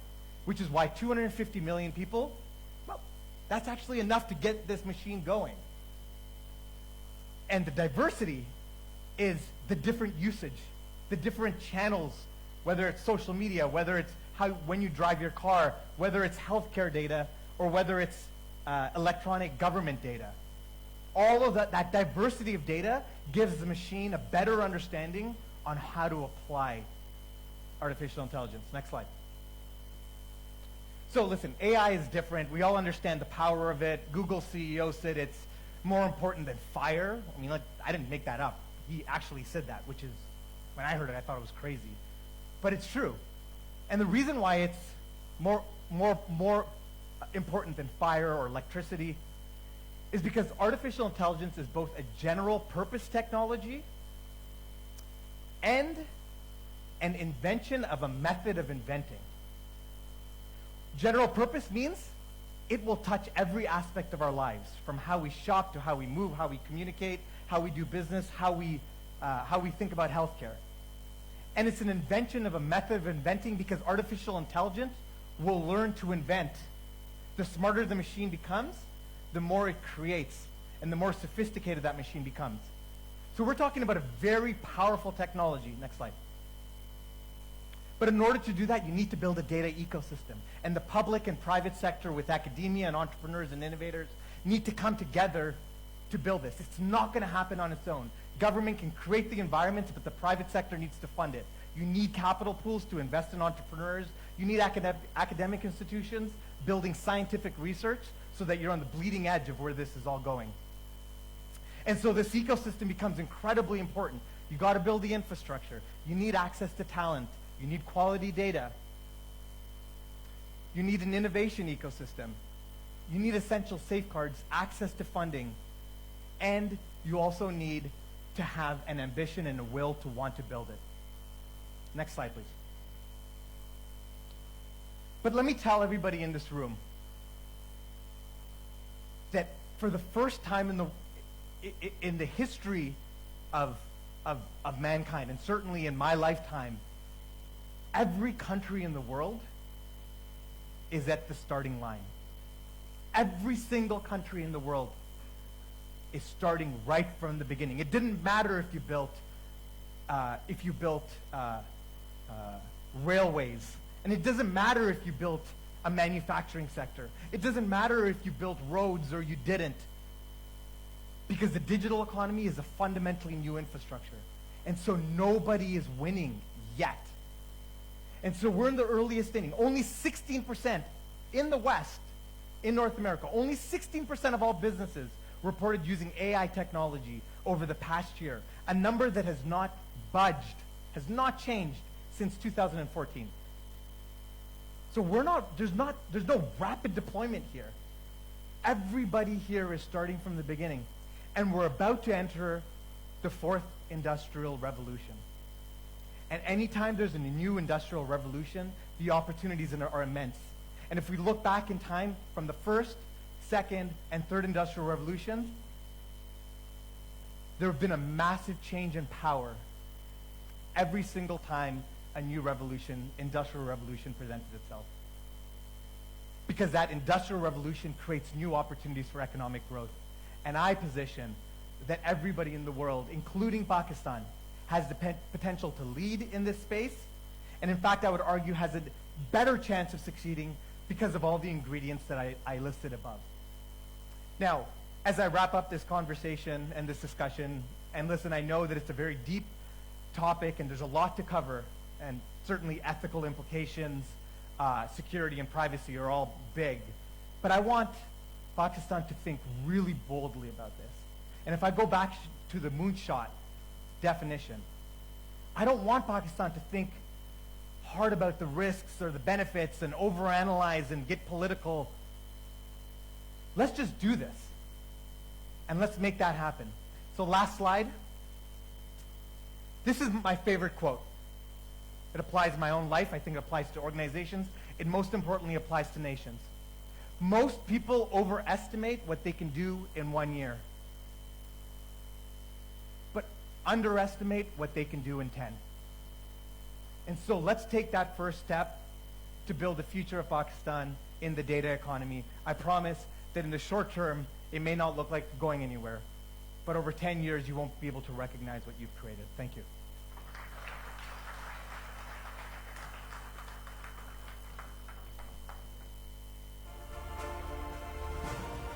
Thank you so much, Bilal. I'm sure that you sparked a lot of questions and ideas. And of course, for those of you who'd be keen to ask him some questions, I would like to let you know that workshop room number 1, which is actually the boardroom, if you were to ask anybody who's helping you out, or even the hotel management, they can guide you there. There's going to be, from this point onwards to another 40 minutes, a Q&A with Bilal Khan. Also, at this very moment, simultaneously, there'll be 2 other programs happening. These are workshops. One is titled as the Behavioral Design in Digital Products. This is led by Umar Taj, who is a behavioral and a decision scientist. And this is happening in Khyber Hall A. You can head towards there right now. And the other one is, of course, the Facebook Marketing 101. This is being led by the team Facebook. Any of you interested in knowing how Facebook can help you assist in your ideas, in your businesses, please head towards the Facebook room, which is also the Khyber Hall B. Having those out of the way, ladies and gentlemen, let's move on to our next panel discussion. Once again, in the interest of time, this will be of duration 30 minutes. This is for the moderator's information. It's not going to be followed by Q&A, but the panelists and the moderator are here for the entire duration of the conference, and I'm sure you can find them to ask any questions. So our next theme is very interesting, as we know that around, they're varying figures, but people say that between 50 to 52% of Pakistani population comprises of women, young women and women with a lot of talent and innovation and ideas. So you can't have a functional society, a robust working environment where 50% of your population is out of it. We understand the cultural nuances, how women in Pakistan choose to focus more on their family life and on other responsibilities. But is technology coming to actually, stitch that little gap that we have? When for a woman, it's probably a question of either and or. Either you focus on your career or your family house. Perhaps technology comes to intervene and give you that opportunity where you can successfully do both. How and what does that mean for Pakistani women and women all over the world? Ladies and gentlemen, to address this very timely theme, which is titled as Women's Entrepreneurship in Pakistan, has the digital revolution moved the needle or not? That is the big question. And to lead this discussion, we have none other than, of course, the senior specialist, the senior private sector specialist from the World Bank. She's an author and someone with a lot of insight on the matter. Please welcome Ms. Komal Mohindra.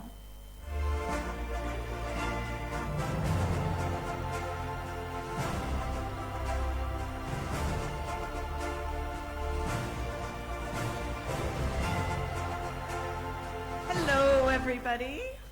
It is an absolute pleasure to be here in Pakistan. I'm a fellow Canadian, but I've been coming to Pakistan for the past 7 years to work particularly on building the entrepreneurship ecosystem. I work for the World Bank and I live in Washington, D.C. And I am thrilled to present to you 4 amazing Pakistani women who are leaders in this space. Can I ask the panelists to please come up, and I would love to introduce them to all of you. Please give them a warm round of applause.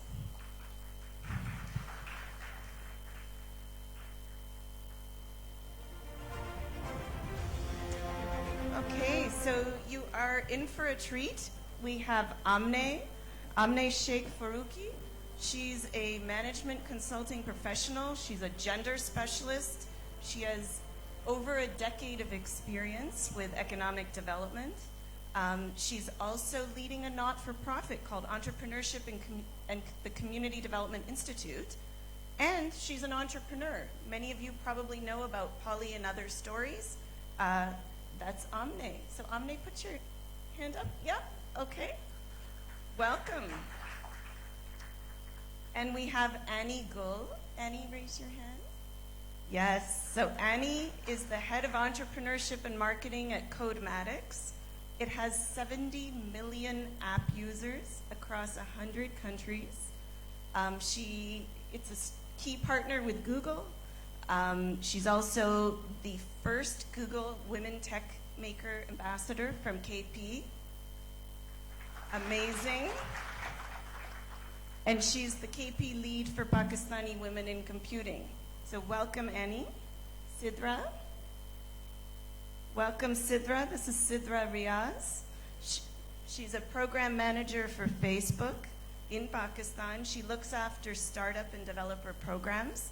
So some of you may want to come and talk to her afterwards. And Sidra has also founded her own tech startup. And Sidra is part of Team Up. She's helped start Team Up and is responsible for establishing the National Incubation Center in Islamabad. Welcome, Sidra. And Fajr, please put up your hands. Fajr is a highly passionate, experienced social entrepreneur. She has been doing a lot for social change in the country. She's currently working as an executive director of the Pakistan Alliance for Girls Education. She's established many social enterprises here and in the UK. And one that you may know of is the Inspired Sisters Initiative, which has won many awards. So welcome, Fajr.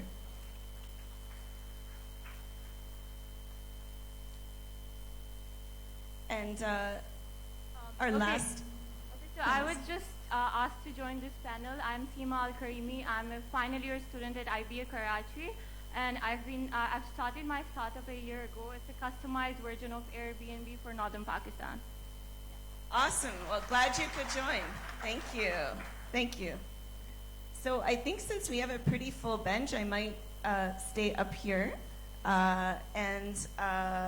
You know, I wanted to ask all of you, you've all been working in Pakistan off and on in this space. Are you seeing a change? I mean, we've seen a lot of activity. We heard from Facebook about the increasing number of users. I personally have seen a huge rise in the number of accelerators and incubators operating in Pakistan. We've seen big digital startups grow. We've seen Zameen, Mocha, you know, a lot of activity, and we meet interesting startup founders every day. What are you seeing in terms of what's happening with women in this space? And I'm going to start, this is a question for all of you. So if I can start on the left here, and if you have any comments you can share with the audience. I absolutely hate going first for questions like this one. So obviously the needle has moved. It would be naive to say otherwise. A lot of work has been done, but and I'm not going to try and talk about the startup space to experts sitting out here, because all of us know, many of you know much more than me about the space and how much work has been done, and as you referenced the incubators and accelerators. But if you just connect this kind of like women's empowerment to the feminist movements in Pakistan, and I think that would be an interesting way to kind of build an analogy around it. A lot of the work that the third wave feminism in Pakistan is doing is around the reclamation of public space and about being visible in spaces where women have not been seen before. And I think tech entrepreneurship is obviously one of them. And while really exciting things are happening, and it's really great to see so many women in the room, you're right, that is changing. A few years ago, there probably would have been much less of us here. But I just think like... And can I say how many men in the room, which I think is even more impressive, who are attending this topic, because that Were doesn't there happen not everywhere. men attending tech workshops before? I didn't know. But I think if you just, I always find data really interesting. And if you look at the research, sort of I'm going to just quote some state bank data. Currently, 3% of the entire loan portfolio of Pakistan is used by SMEs run by women. 97% is still male.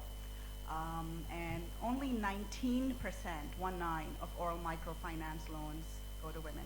So yes, we're beginning to see progress, but a lot needs to be done. Have the floodgates opened? Yes. My answer would be no. So I'm going to speak from my experience, right? I was a student at IBA, and when I decided to go and start my own startup, even my family was against the whole idea. They were against the fact that I was getting a degree in business. They wanted me to do something in medical, maybe, or maybe like engineering. But when I told them I wanted to work on this startup, it was an alien concept for them, right? But I still did it. I went there, I did the test launch all by myself. I didn't have a team. I didn't have a lot of investment, but I did that. Now that I look back, a year ago, they were so against it. My community was so against the idea and everything. But when they see the progress now, they're very supportive of it. So I think that's what is needed in this space. Even though people are coming in, people are starting their startups, but it's extremely hard. It's hard being a woman. It's hard going and doing the operations yourself and everything. But I think we need to set examples, and the woman here sitting here with me, I think we are doing that. We are setting the example, and in the coming years, it's going to improve. That's what I have to say. First of all, this is the first time ever that I'm sharing stage with all amazing women. ऐसा होता है कि कभी mostly कि I'm the only woman or या फिर two women होती हैं and the rest are male. That's good too.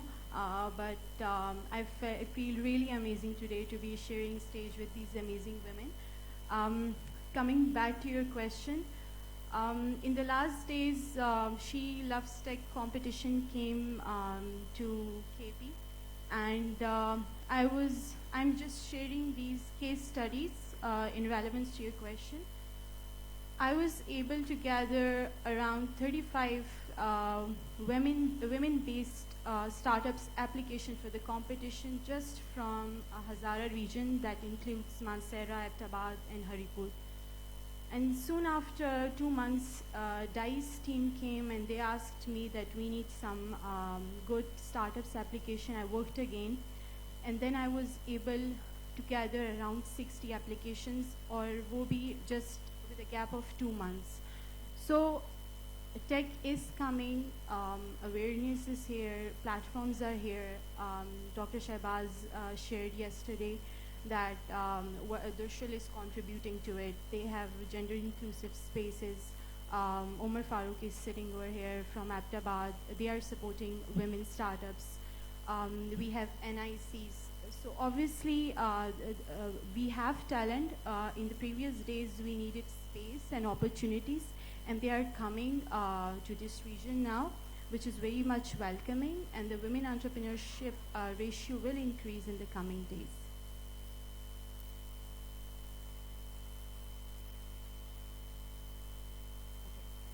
So coming directly to your question, I think I'll take the example of a couple of women that have utilized power of social media and the platform to start their business and start working from a very small initiative, which was later converted into a very big company, and they were able to run their startup based on the initiative they took. So one of the example is Nadia Patel Ganji. She started a Facebook group of women who were working in their home, and then she was able to create that group, grow that group to 100,000 women entrepreneurs who were working from home, and then she converted that group into a platform which was called SheOps. So I think this is one of the best examples that, how this platform is for everyone, not just for men or women. So you can have access to any group inside your home. You can have, if you have access to internet or this digital platform, you can start your business right there and then. Start from YouTube channel, start from a Facebook page, start from a Facebook group or any other platform you know of. And then you can start growing over that. So one of the example is that. And second thing is that I used to run a developer circle program, but I'm not an engineer. I remember somebody telling me that I cannot code. I did BBIT and my degree was not designed to learn programming, and my Java teacher told me that I cannot code and my code was ugly.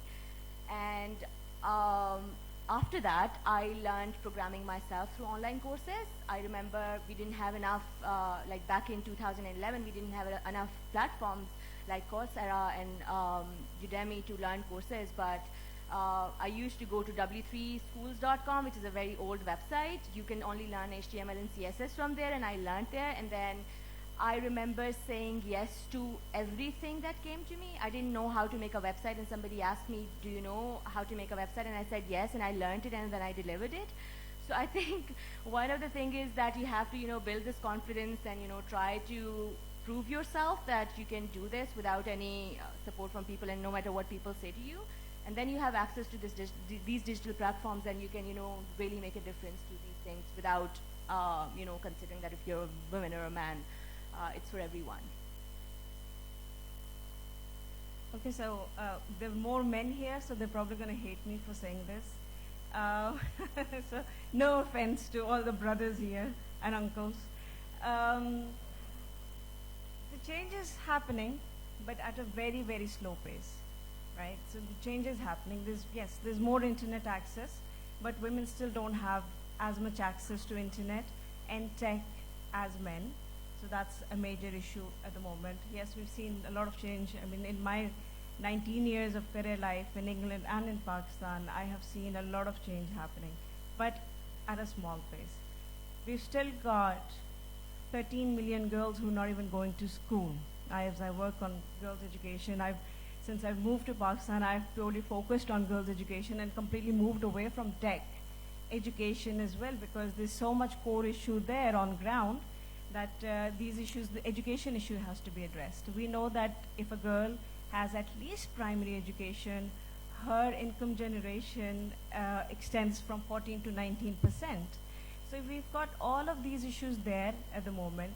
The biggest issue that we have at the moment, somebody said that we're setting examples. Unfortunately, we are the women who are expected to set examples. And it's not an easy role to take, because we're supposed to be the entrepreneurs as well. We're supposed to be successful as well. We're supposed to generate income. We're supposed to be full-time mothers as well. We're supposed to take care of the house. We're supposed to take care of the husband and the family, etc. The husbands, the men, they're still not ready for the role. And that's, I guess, one of the biggest challenges that we have, education and the mindset of our society, and that's what's pushing women back. And I personally feel that, while we have so many women, we have so much potential that has not been exploited at all. We, the women, will get exhausted, because I have seen a lot of women, I interact with a lot of women entrepreneurs who are tech entrepreneurs or traditional entrepreneurs, but they're getting exhausted because they're expected to take on all these roles. And that pushes women back. There are very few women who are able to be everywhere. I am here today. I was up all night because my baby was sick, but I'm here, right? So I'm expected to do that. So there are a lot of challenges. I think, if we, as a society, we can, we need to promote more of a supportive environment. We need to create a safe environment. Safety is still a major issue, I think, for women. There's still a lot of harassment. Women are expected to take the tech and online e-commerce route from home because we're not allowed to go out. Most girls are not allowed to go out, especially in the rural areas, which is the real Pakistan. We're seeing change in the cities, in Lahore, Islamabad, Karachi, Peshawar. We're seeing changes, but then most of the Pakistan, that is not happening. I'm working with a major group of women who are working from home and bringing them together to take them international, but they have major issues. They don't have access to internet. They don't have the skills. They don't have the business skills. They may have a vocational skill and they can create a product, but they don't have the support from the family to do so. So you have so many problems and challenges that men do not face. You see, we've got 3 times more the problems than gents in our society. And why, because we have so many gents here and listening to us, it's nice to have that. But I would suggest that please, when you go to your home, be there for your own woman. It's easy to expect change, it's easy to ask for change, it's more difficult to change yourself first.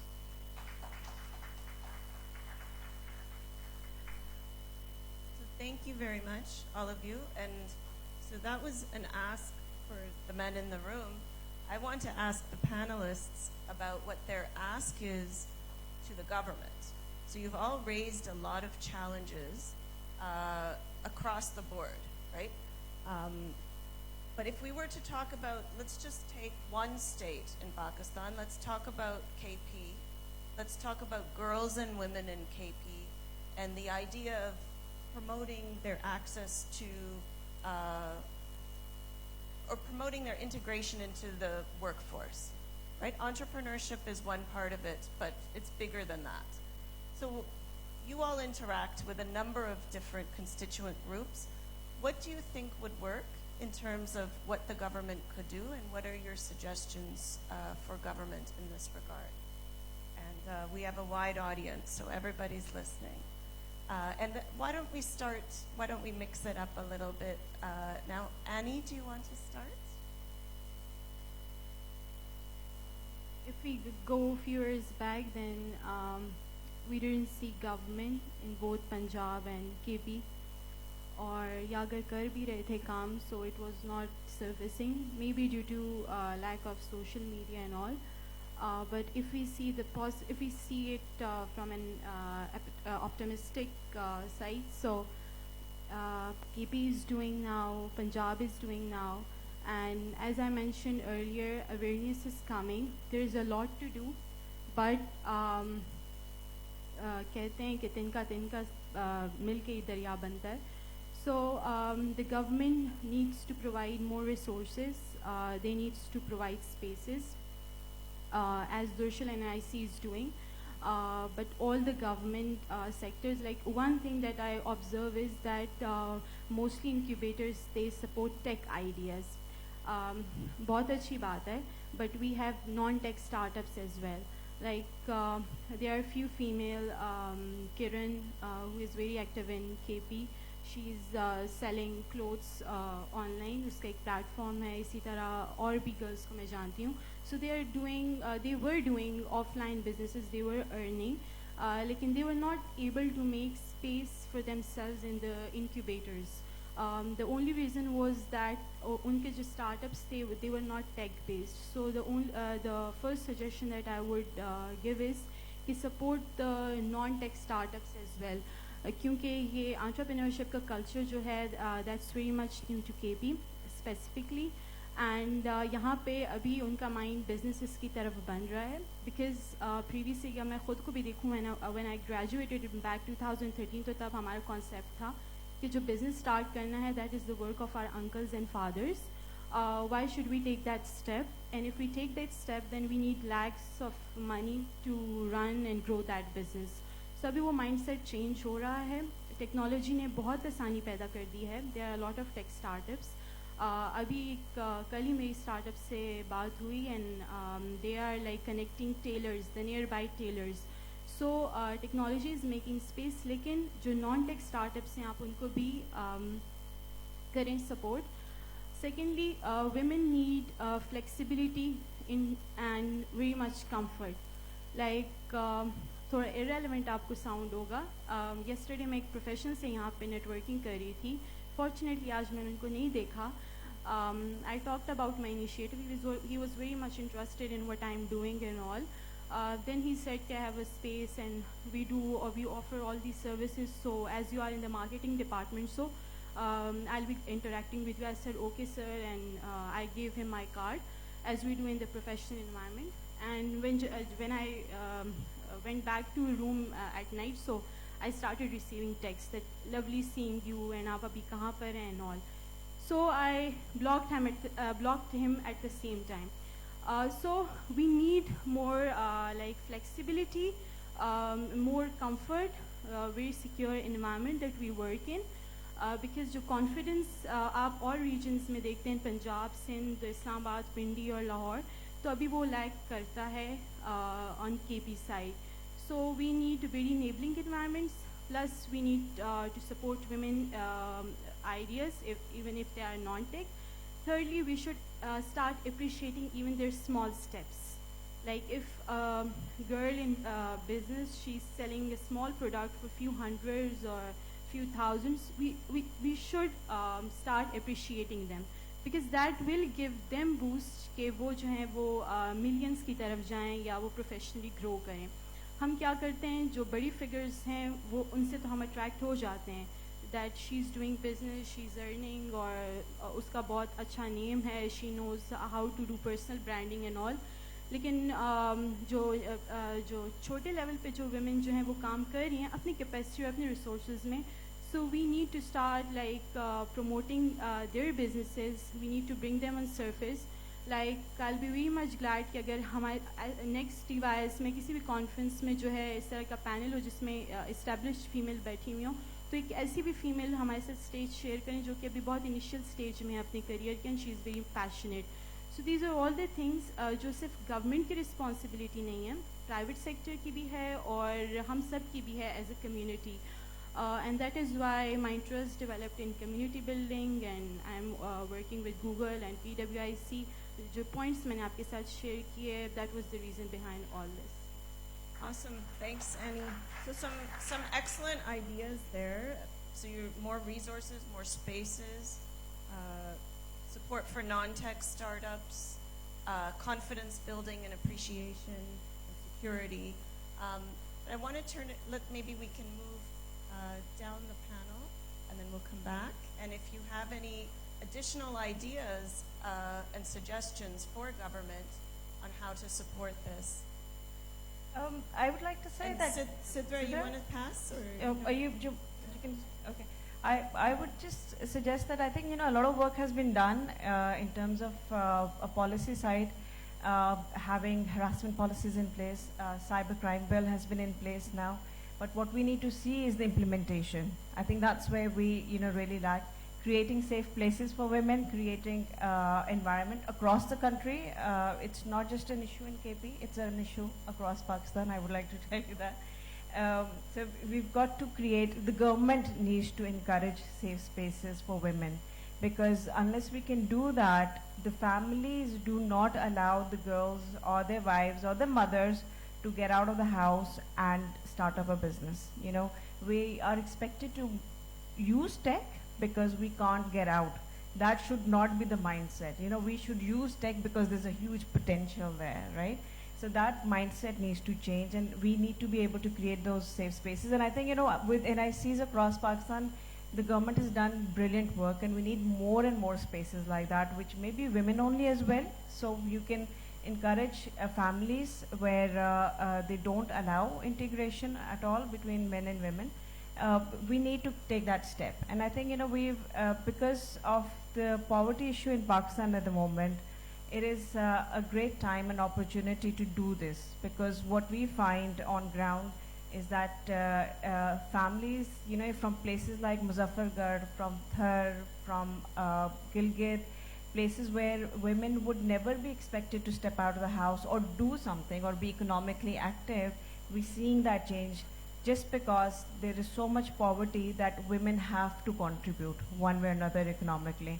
So it's probably, in a way, a good time to utilize the poverty element as a benefit to women and women entrepreneurs and create that. And if government can successfully do that, I think, economically we've got, so much potential there. You've got hardly got 20 to 30% women in Pakistan economically active. So you've got such a big margin there that can be, activated. The other thing was this cyberbullying issue, that when we're talking about tech space, cyberbullying is a major issue, cyber harassment is a major issue. And again, we've got the law in place, but implementation needs to happen. We know that a lot of women go to FIA, they make complaints, but then they're not dealt with. So that, these are the things that the government can do and support. Right, so implement laws, redress mechanisms, yep. And I want to see if Sidra, do you want to add? Yeah, so I would like to add two things to this. I would continue what Annie said, that we need to focus more towards small businesses. When I joined Facebook, we were working on this project for Innovation Labs, and we have signed a contract with Ignite to build these labs in different NICs. But the purpose of, we wanted to build these innovation labs so that we can, talk about the technology and other, platforms we are building. But then I told them that every NIC is based in a different region and they have a different market. So when we look at Peshawar, we can't talk about like Oculus or VR or AR and AI. Even we can't talk about this in Islamabad and other regions. We don't have that for IR right now in Pakistan. So, for Peshawar specifically and Quetta and other regions, I think we need to more focus towards small businesses and try to support them and see how we can grow them out of not just their region but out of their own cities. One thing that we can work on, and I can help through the platform of Facebook as well. Second thing is, like, I see a lot of people focusing on how to provide a safe environment to women and all this. This is a very good thing. But also I think we need to train men how to behave, and maybe government can, start focusing on those trainings too, just to, share awareness and how we can help them understand that we are the human being as well. Thank you. So let's move back on this side. Yeah, please. Okay, so there's so much that's been said that I really wanted to say, but can I just say thank you so much for not shying away, for encouraging us to pat ourselves on the back. A lot of what happens, I'm often uncomfortable to be on a panel like this because I think women like us, we need to start all conversations by owning our extreme privilege. We're really not representative. I work with thousands of artisans on a daily basis, and none of them are like me or have my privilege or autonomy. And I think sometimes putting people like us on a stage is easy because we all speak English, we're all educated, we're all mobile. Mobility is such a massive issue, so it's worked well for tech, as you said. Particularly for e-commerce businesses, because how difficult is it to use Wix or Fishery to set up a website now? The back end is taken care of. And again, so are we imprisoning women in their homes by saying, ek tech startup kar lo taaki tumhe ghar se na nikalna pade, kisi mard se na baat karni pade, kisi ghair unacceptable space mein na jana pade, right? So we also really have to question our motivations for a lot of the work that we do. I don't want to be a negative nanny and kind of like, rain on everybody's parade, but it's always good to question why we're doing what we're doing. But in terms of recommendations, I think KP is far advanced from Sindh, is all I can say. We have a lot to learn there. There's nothing like this in Sindh. And I mean, I worked very briefly at the start of my career in government, and I think I couldn't do it, so hats off to anybody who's persisting. But it's the hardest job in the world. But it did give me some insight to how hard your work is and how sometimes from the outside it's very, very easy to critique. आप सब जन्नती हैं, बहुत patience है आप में. लेकिन on the other hand, as a citizen, there's a lot I would like to demand. So many of the amazing things have been said. So one thing that I just want to kind of highlight is there's a lot of redundant work that happens. We're not sharing enough information. So if KP is emerging as a clear leader, I mean, from my perspective right now, then there is no reason why somebody in Sindh needs to recreate this work. Also internationally, so much incredible training material is open source. So we waste so much of our time on content creation, which is completely unnecessary. What we're failing to do is to contextualize it. So, there was some reference to women's spaces. I work in a lot of women's spaces. As a matter of fact, I hardly work with men, so I'm in another position of supreme privilege. I don't actually have to interact with men at all. Isn't that a great world? But I do have to say, though, that, there's this great example of the Vodafone shops called Angel Stores in India, where they set up these shops where you could buy mobile technology, but they were for women only. And that's always touted as a success story. But I feel like what's missing, and particularly important in the South Asian and Pakistani context, is that if you don't include the men, a lot of the training work that we do So I'll give you an example, a real life example. I was in Hunza last month. We spent 10 days doing some work with communities. And one of the things that I heard, and I think is a very valid critique of the work that a lot of us do, is why are you after our women? Like, why women? Don't you care about our young people, many of whom are men and equally directionless and equally lost? And I think that's valid, right? So when you work with women, you have to also, this is why I say I spend a lot of time questioning my own motivations. So increasingly, I think there need to be women's spaces, obviously, because you have to operate in a safe, culturally appropriate manner. But also, you need to allow the men in the family to engage with, learn from, and benefit from those spaces. Otherwise, they're not going to be invested in them, and the dropout rate of women from different programs is going to continue to be high. I don't know how many, I love data, I'm a total data geek, so like I read a lot of it. But the Pakistani government for years has held technical training programs. You have the TTCs across Pakistan. I don't know how many of you are familiar with them. Some of the work, and the World Bank has been very involved. I know you've invested a lot in those structures. Some of the work in these areas is fantastic, but again, because they've been so women-centric, what happens is that women will sometimes be permitted to educate themselves, and I love that you pointed out that nobody's doing this out of kindness. We're doing it because अब एक मर्द की तनख्वाह से घर नहीं चलता, साफ बात है, ठीक है? तो मजबूरी है, अब औरत को भी कमाना पड़ेगा, तो बर्दाश्त कर रहे हैं लोग, बहुत अच्छी तरह बर्दाश्त कर रहे हैं, और करना होगा. अभी तो I think things are going to get worse, and I think that could or could not be a boon for women's economic empowerment. We'll have to see. But the point I'm trying to make is that these spaces have not engaged with men. We've done a poor job of making our men gender sensitive. And this is on us and women as much as it is on the men. Why are we doing such a bad job of raising sons and smacking our brothers when we're younger? Like, this is our fault. And anybody who reproduces a misogynistic male, it's your fault. So yeah, stop doing it. Stop blaming the men. It's our fault. Let's own it. Don't allow misogyny to occur in your home. Don't accept it.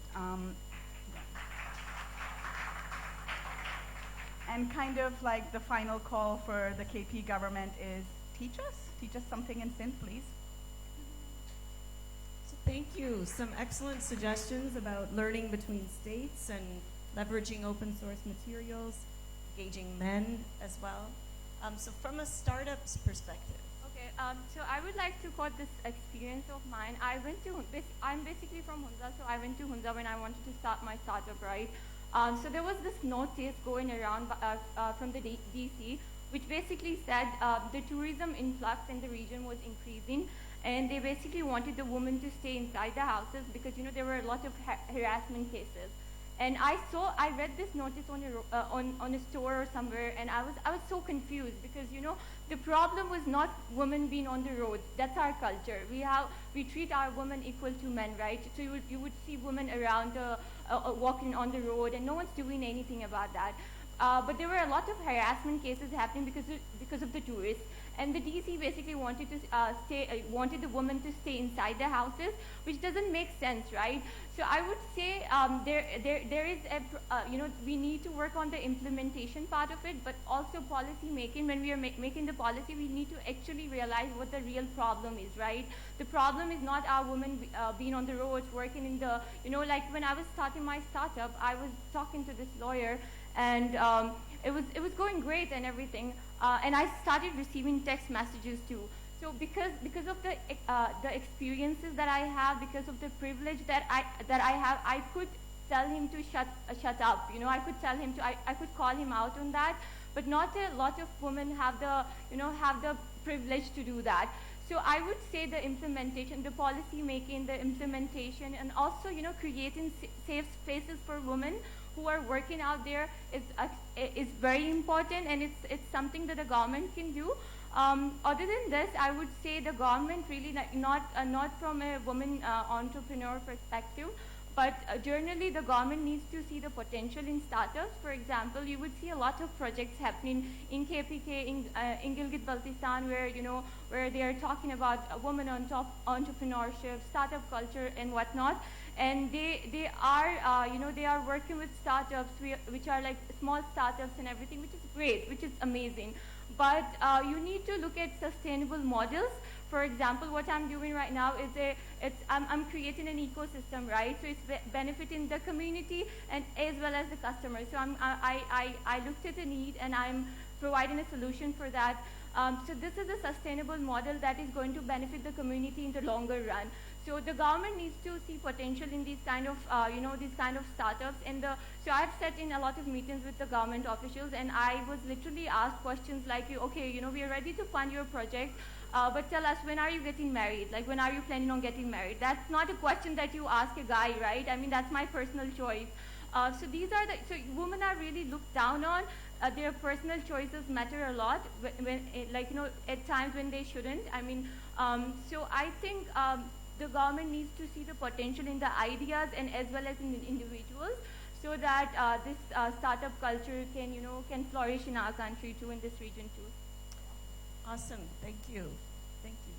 So unfortunately, we don't have time for Q&A from the audience, but I would hope that all of our panelists are available to network with you. Please come and ask them questions during lunch. And I'd like to thank them all very much. Actually, what I was going to say is, for not just one line from you, but I'd like one sentence from each of you as a final thought or message. And we can start with you. Yeah. Okay, this was really not meant to be a message, but because we have one line, I was just thinking of another really great example, and it again harks back to the fact that women are just globally, we're the ones who hold tradition and culture. Therefore, women are going to be in traditional sectors like agriculture, like handcraft, a lot of work we do. And the fact is that India actually has an accelerator for craft alone. We have brands like Fab India, Good Earth coming out of India. What do we have in Pakistan? Like, it depresses me. And this is on the government. Okay, one sentence. Thank you. One sentence. We'll go across.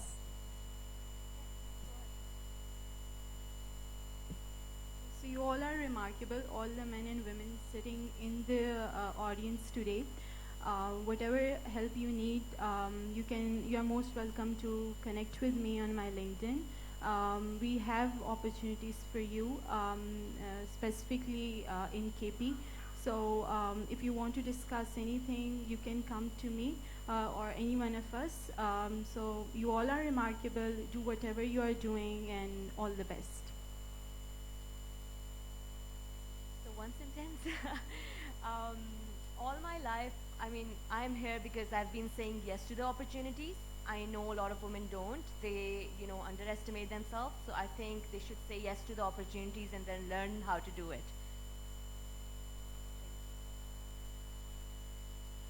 I would just like to re-emphasize on the point that we've got a huge potential. The women have got a huge potential, and we're not investing in our women. We're not investing in their education. We're not investing in supporting them with the startups, with businesses, with employment, whatever that may be. We're not investing in our women. And we need to do that at family level, and we need to do that at government level. And if we can actually genuinely do that, and we can create, harmony between men and women working together, then I think there's great, the future is great for all of us as Pakistanis, not as men and women. One last sentence. Okay, so I would like to say, for the youth especially, so dream big, but, always remember, even if you are dreaming big, you have to start small. So, just take that step and start whatever you're passionate about. So, yeah. Okay, and with that, thank you very much. Thank you for your excellent ideas and for sharing your experience and for inspiring all of us as well.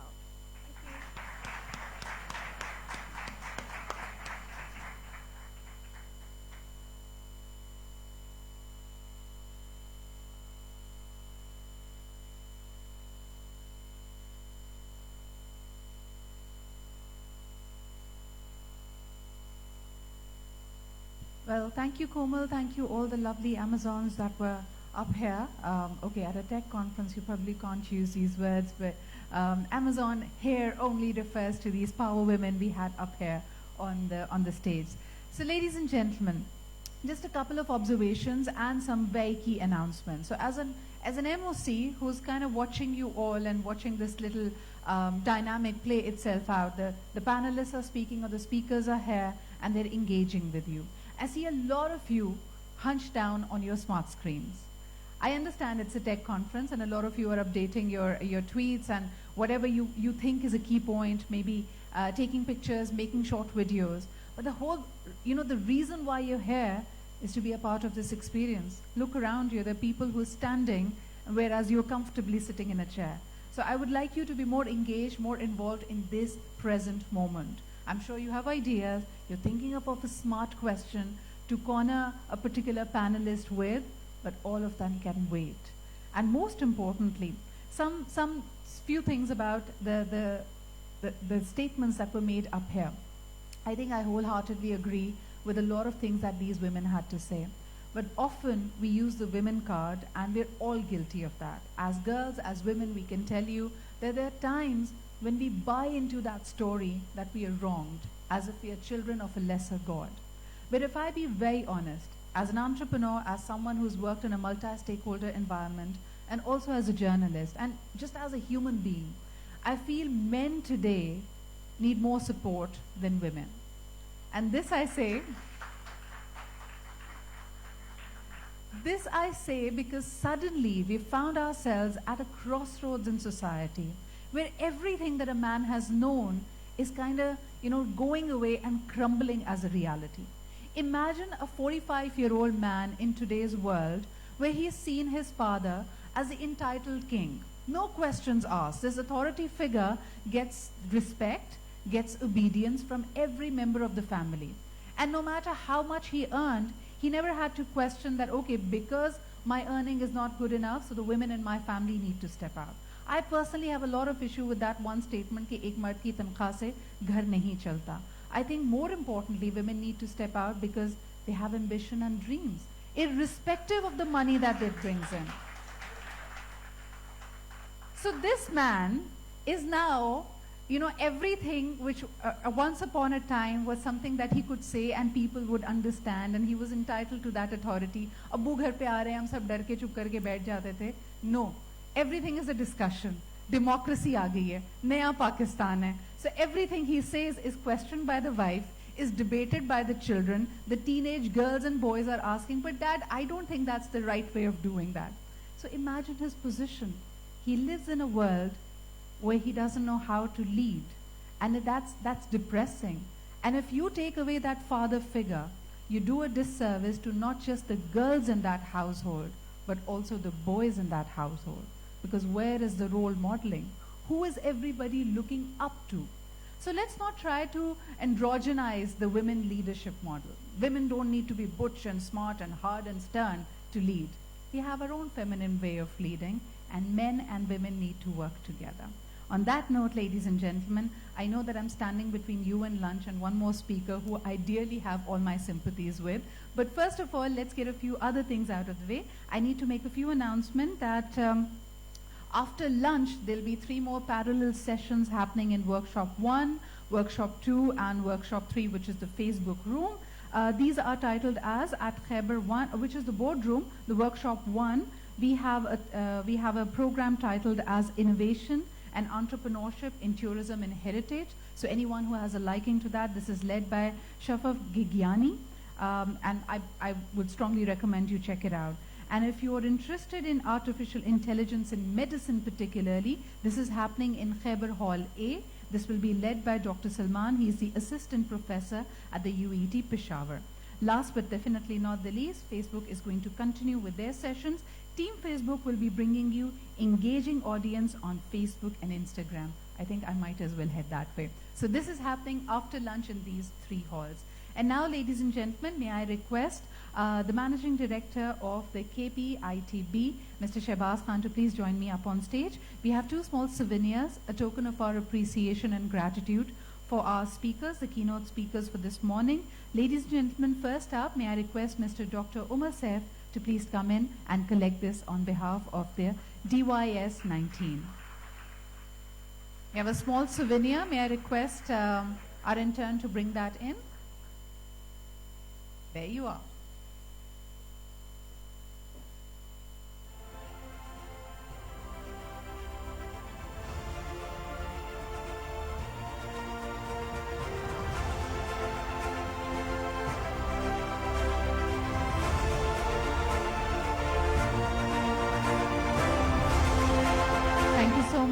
Umar, may I now request Mr. Bilal Khan to please step up on stage and receive this as a small token of our appreciation and gratitude. Thank you for making that long haul all the way from Canada and being here.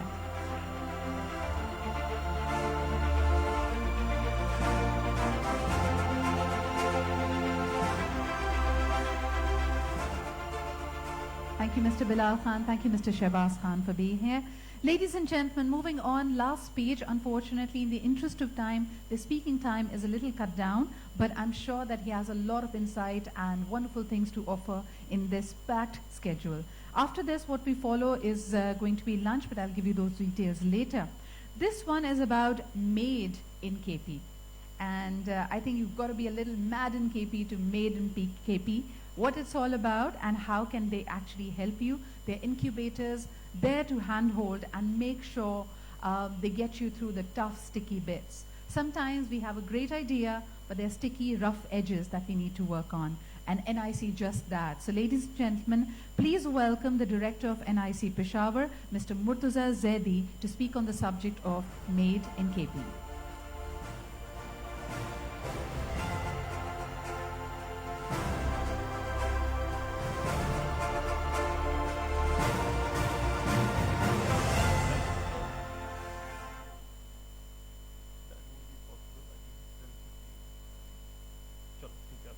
Hello everyone, Assalamu alaikum.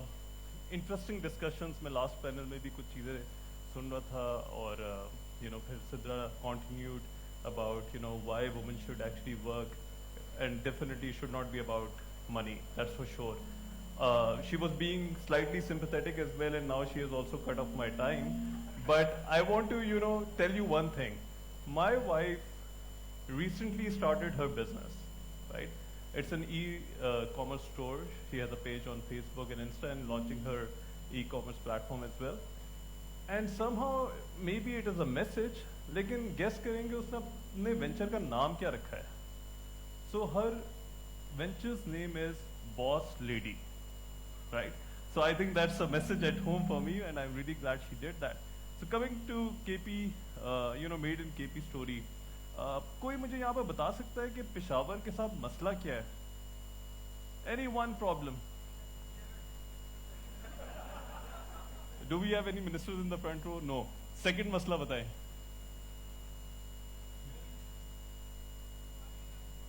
New ideas. Any other problem? Shyness. Yeah, that's one problem. लेकिन इतना बड़ा मसला नहीं है. Yes. Perception. Our problem is the perception. मैं अभी इस panel के ऊपर देख रहा था कि किसी ने कहा कि यहाँ जो NIC हैं या incubators हैं उनको small businesses बनाने चाहिए. That's wrong. This is the place where real innovation can take place and that is why I am here to tell you about the story of KP. What we have been doing and what is happening in the ecosystem. We first need to know what is happening in the ecosystem and then create a certain perception. I can bet that in coming years, you will have $100 million companies, not one, not couple of them, many of them. So let's start with what I have to tell you about. These are few companies which I will just briefly talk about because I don't have much time. Let's start with the very first one, Aptris. So, two graduates from UAT Peshawar, they started building an electrosurgical unit and initially they called it as Mohsin Electrosurgical Unit. So 2 years back when I started NIC Peshawar journey, I realized something. And that realization was that people in KP and startups in KP might not be fancy, but they're not fluff either. They're innovators. They're people who can really innovate and create some great tech products. And these guys, Aptris Technology, they also published a paper in an international journal. They have raised $300,000 investment, and guess from whom? From a local industrialist in KP. And now they're manufacturing. The valuation of this company is beyond $3 million now, right? Next, please. Then there's Tutor Gateway. The aim and mission was to provide, empower and provide jobs to people who are sitting at home. But how? So there's one thing, you pay really great fees for good amount of money to provide tuition to your kids. But they're making a marketplace where you can actually reach out to people who might be in your neighborhood. She or he might be really good at her studies and can offer some tuition as well. So now they have also started their operations in Peshawar, right? Then Bera. Bera is pretty famous. I was wearing it yesterday. So anybody knows about Bera? Do you know that during the past 18 months, they have grown by 500%? For the very first KP startup who was valued at $1 million, right? And this is a very conventional product जो आप ना 1500 रुपए में खरीदते थे, लेकिन they are selling it for 10,000 rupees now, and people are buying. And Jahangir is over here in the front row making this happen. Now the most interesting part is कि जब आप 1500 रुपए की पेशावी चप्पल खरीदते थे, जो बेचारा बनाता था उसको 400 रुपए मिलते थे उसकी दिहाड़ी. But what they are trying to do is to increase and uplift the livelihood of all these people, and they pay more than 2,000 rupees per chappal. And that is why they are coming up with the finest quality in town. So this product, inshallah, will be global. They are selling in a very good quantity now. Then I would like to talk about Darevaru. Darevaru, everybody knows about it, right? Now is the time for them. बहुत सारे errand startups जो है ना, they're growing. They have just been committed a great amount of funding through which they will be venturing into different cities now. They have just completed their tech stack as well. Now this is a company which all of you know. But what if in 2-3 years, in 4-5 years, they invade the entire KP? They go to Nowshera, they go to Mardan, they go to Atak. I think, Kareem's founder, Mudassir Sheikha, was here 3 days back, and I was like, after 3 years, you might be buying them out, or they might be your biggest competitor in KP, right? Next, please. Then, do you know, solar is, obviously, solar energy is probably the cheapest energy, but when you put the solar on top, the equipment is pretty high cost. So in Peshawar, an innovator is now printing solar panels, which will be the 1/5 of the cost of the silicon solar panel. Imagine आप लोग solar panel लेते हैं, Sky Electric के ads देखते हैं, Sky Electric आपको आकर कहता है कि मैं आपको 18 लाख रुपए का ऊपर solar panel लगा के दूंगा, and these guys come to you and say कि हम आपको solar panel तो 1 लाख रुपए के लगाएंगे, बैटरी के साथ मिलकर solution जो है ना 5 लाख का हो जाएगा, या maximum 4 लाख हो जाएगा in fact, right? There will be a revolution in the entire country and globally. That guy has a patent for this. It is happening here in Peshawar, right? So if anybody tells me this company will not be a $100 million company, I don't buy that. We are not in building small companies. Now we are building very high-tech, technologically advanced companies who have the potential to grow globally. And this is happening in the same land. Next, please. Brown Energy, very interesting initiative. A guy who used to work in, in the industrial domain where gas is being supplied. And then he came up with a product. So what does this product do? Every industry has a boiler, most of them, right? So for boiler, great energy is required, electricity cost is there, gas cost is there. And through this unit, if you install it, you can save electricity and cut down the bill to over 2 million rupees a month. And it has been operational in Kohinoor textile mills in Rawalpindi. Now he has sold 2 more units. Now this is a revolutionary product. It is clean energy, it's renewable energy because he's using water to convert into hydrogen gas and into further electricity, further energy. So now, if somebody tells me that this guy will not be a millionaire one day, I won't buy that. Because again, this is a revolutionary product, again, being built in Peshawar. You will have a session about this. In the Mediterranean belt, all from Turkey to Pakistan to Iran to India, Sri Lanka, Bangladesh, thalassemia is a big problem. And 2 innovators, they will also talk about it later today, have developed this instrument which can actually predict whether the parents will have this sort of problem within their kids or not. Again, a revolutionary product, and probably 1/5 or 1/6 of all the other competitors which are not so advanced. So innovation is really taking off in KP. Next please. E-bike, TV पे बहुत देखे होंगे, समा ने भी, news ने भी, सब लोगों ने इनको कवर किया. So what is this guy doing? He's changing the conventional motorbikes into e-bikes, right? And now Pakistan is, he was presented to different politicians, leadership, and Pakistan is now working on an EV bike policy finally. So we are late, but at least an innovator from KP has made some certain dent, For example, we talk about our neighbors, but our neighbors came up with EV bike policy in 2008, and we are 2019 and we don't have a bike. Dilemma is that there is a motor vehicle ordinance which came in 1989. So please आप electric bike लेकर बाहर ना निकलिएगा, क्योंकि government of Pakistan उसको bike नहीं समझेगी, वो कहेगी ये कोई उड़न खलोरा है, कुछ और है, right? Because in our ordinance there is no definition of an electric bike. But whenever that ordinance passes, this guy has a very big market. And remember, in Pakistan, every year 2 million bikes are being sold. And when the electric bikes will come, अगर आप 4,000 रुपए का petrol डालते हैं, आप 1,000 रुपए की बिजली कंज्यूम करेंगे. आपके ऑयल बिल कम होगा, आपका इंपोर्ट बिल कम होगा, आपके लिए बहुत बड़ा ईज हो जाएगा. It's noise free, it's pollution free. So this is again happening in Peshawar. Then there's a company, Element.pk. They were doing sales of almost 3 lakh rupees in March last year, but in June last year, they actually grew to 45 lakh rupees worth of orders per month. These guys are based out of Peshawar again. Now it is one of the top 50 e-commerce sites in Pakistan. And then first they used to import a lot of things.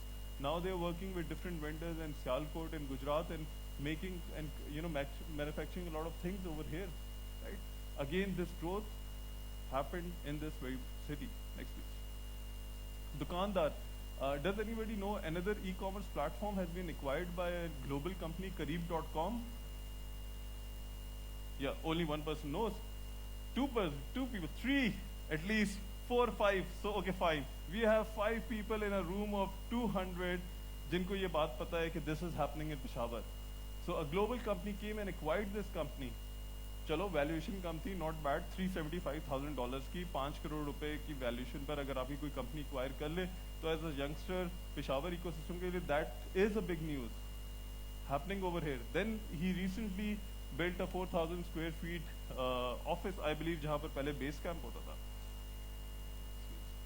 Franchise PK, again a company from a startup company from Peshawar. They were also incubated in NIC Peshawar like all the others.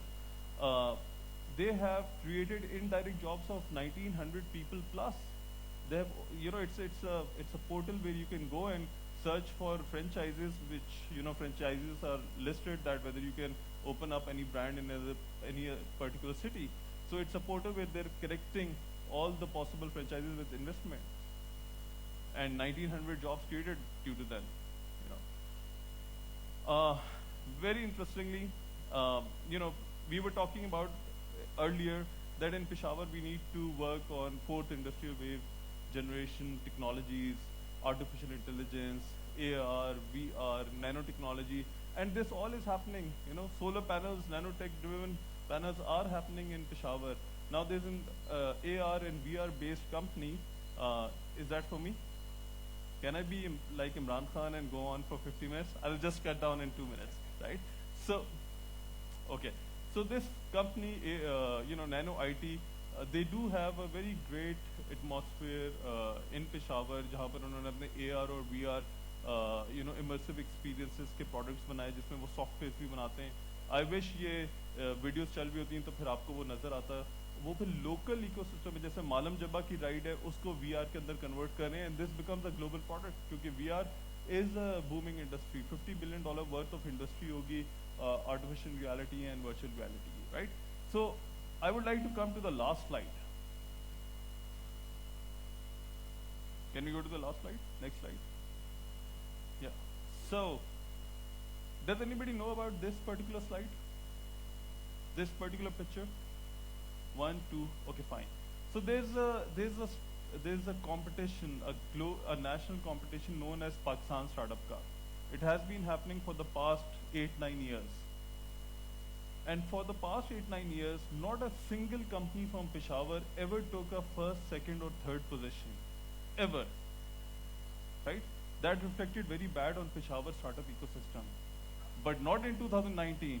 In 2019, in Pakistan Startup Cup, where 2,200 startups applied from all over the country, not one, two startup companies from Peshawar won the very first position and the third position.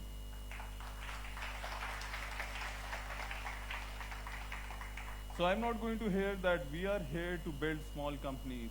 We are here to build great, innovative tech products which can really uplift this entire landscape, right? So future is here in Peshawar. That's a great promise. Thank you so much.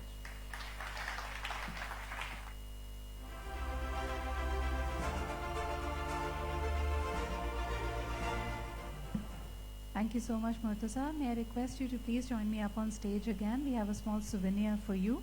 And I believe Shehbaz has just stepped out of the hall. May I request another representative of the KPITB to please join me up on stage to present a small token of appreciation to our distinguished speaker, Mr. Murtaza Zaidi. Ladies and gentlemen, a big round of applause for them.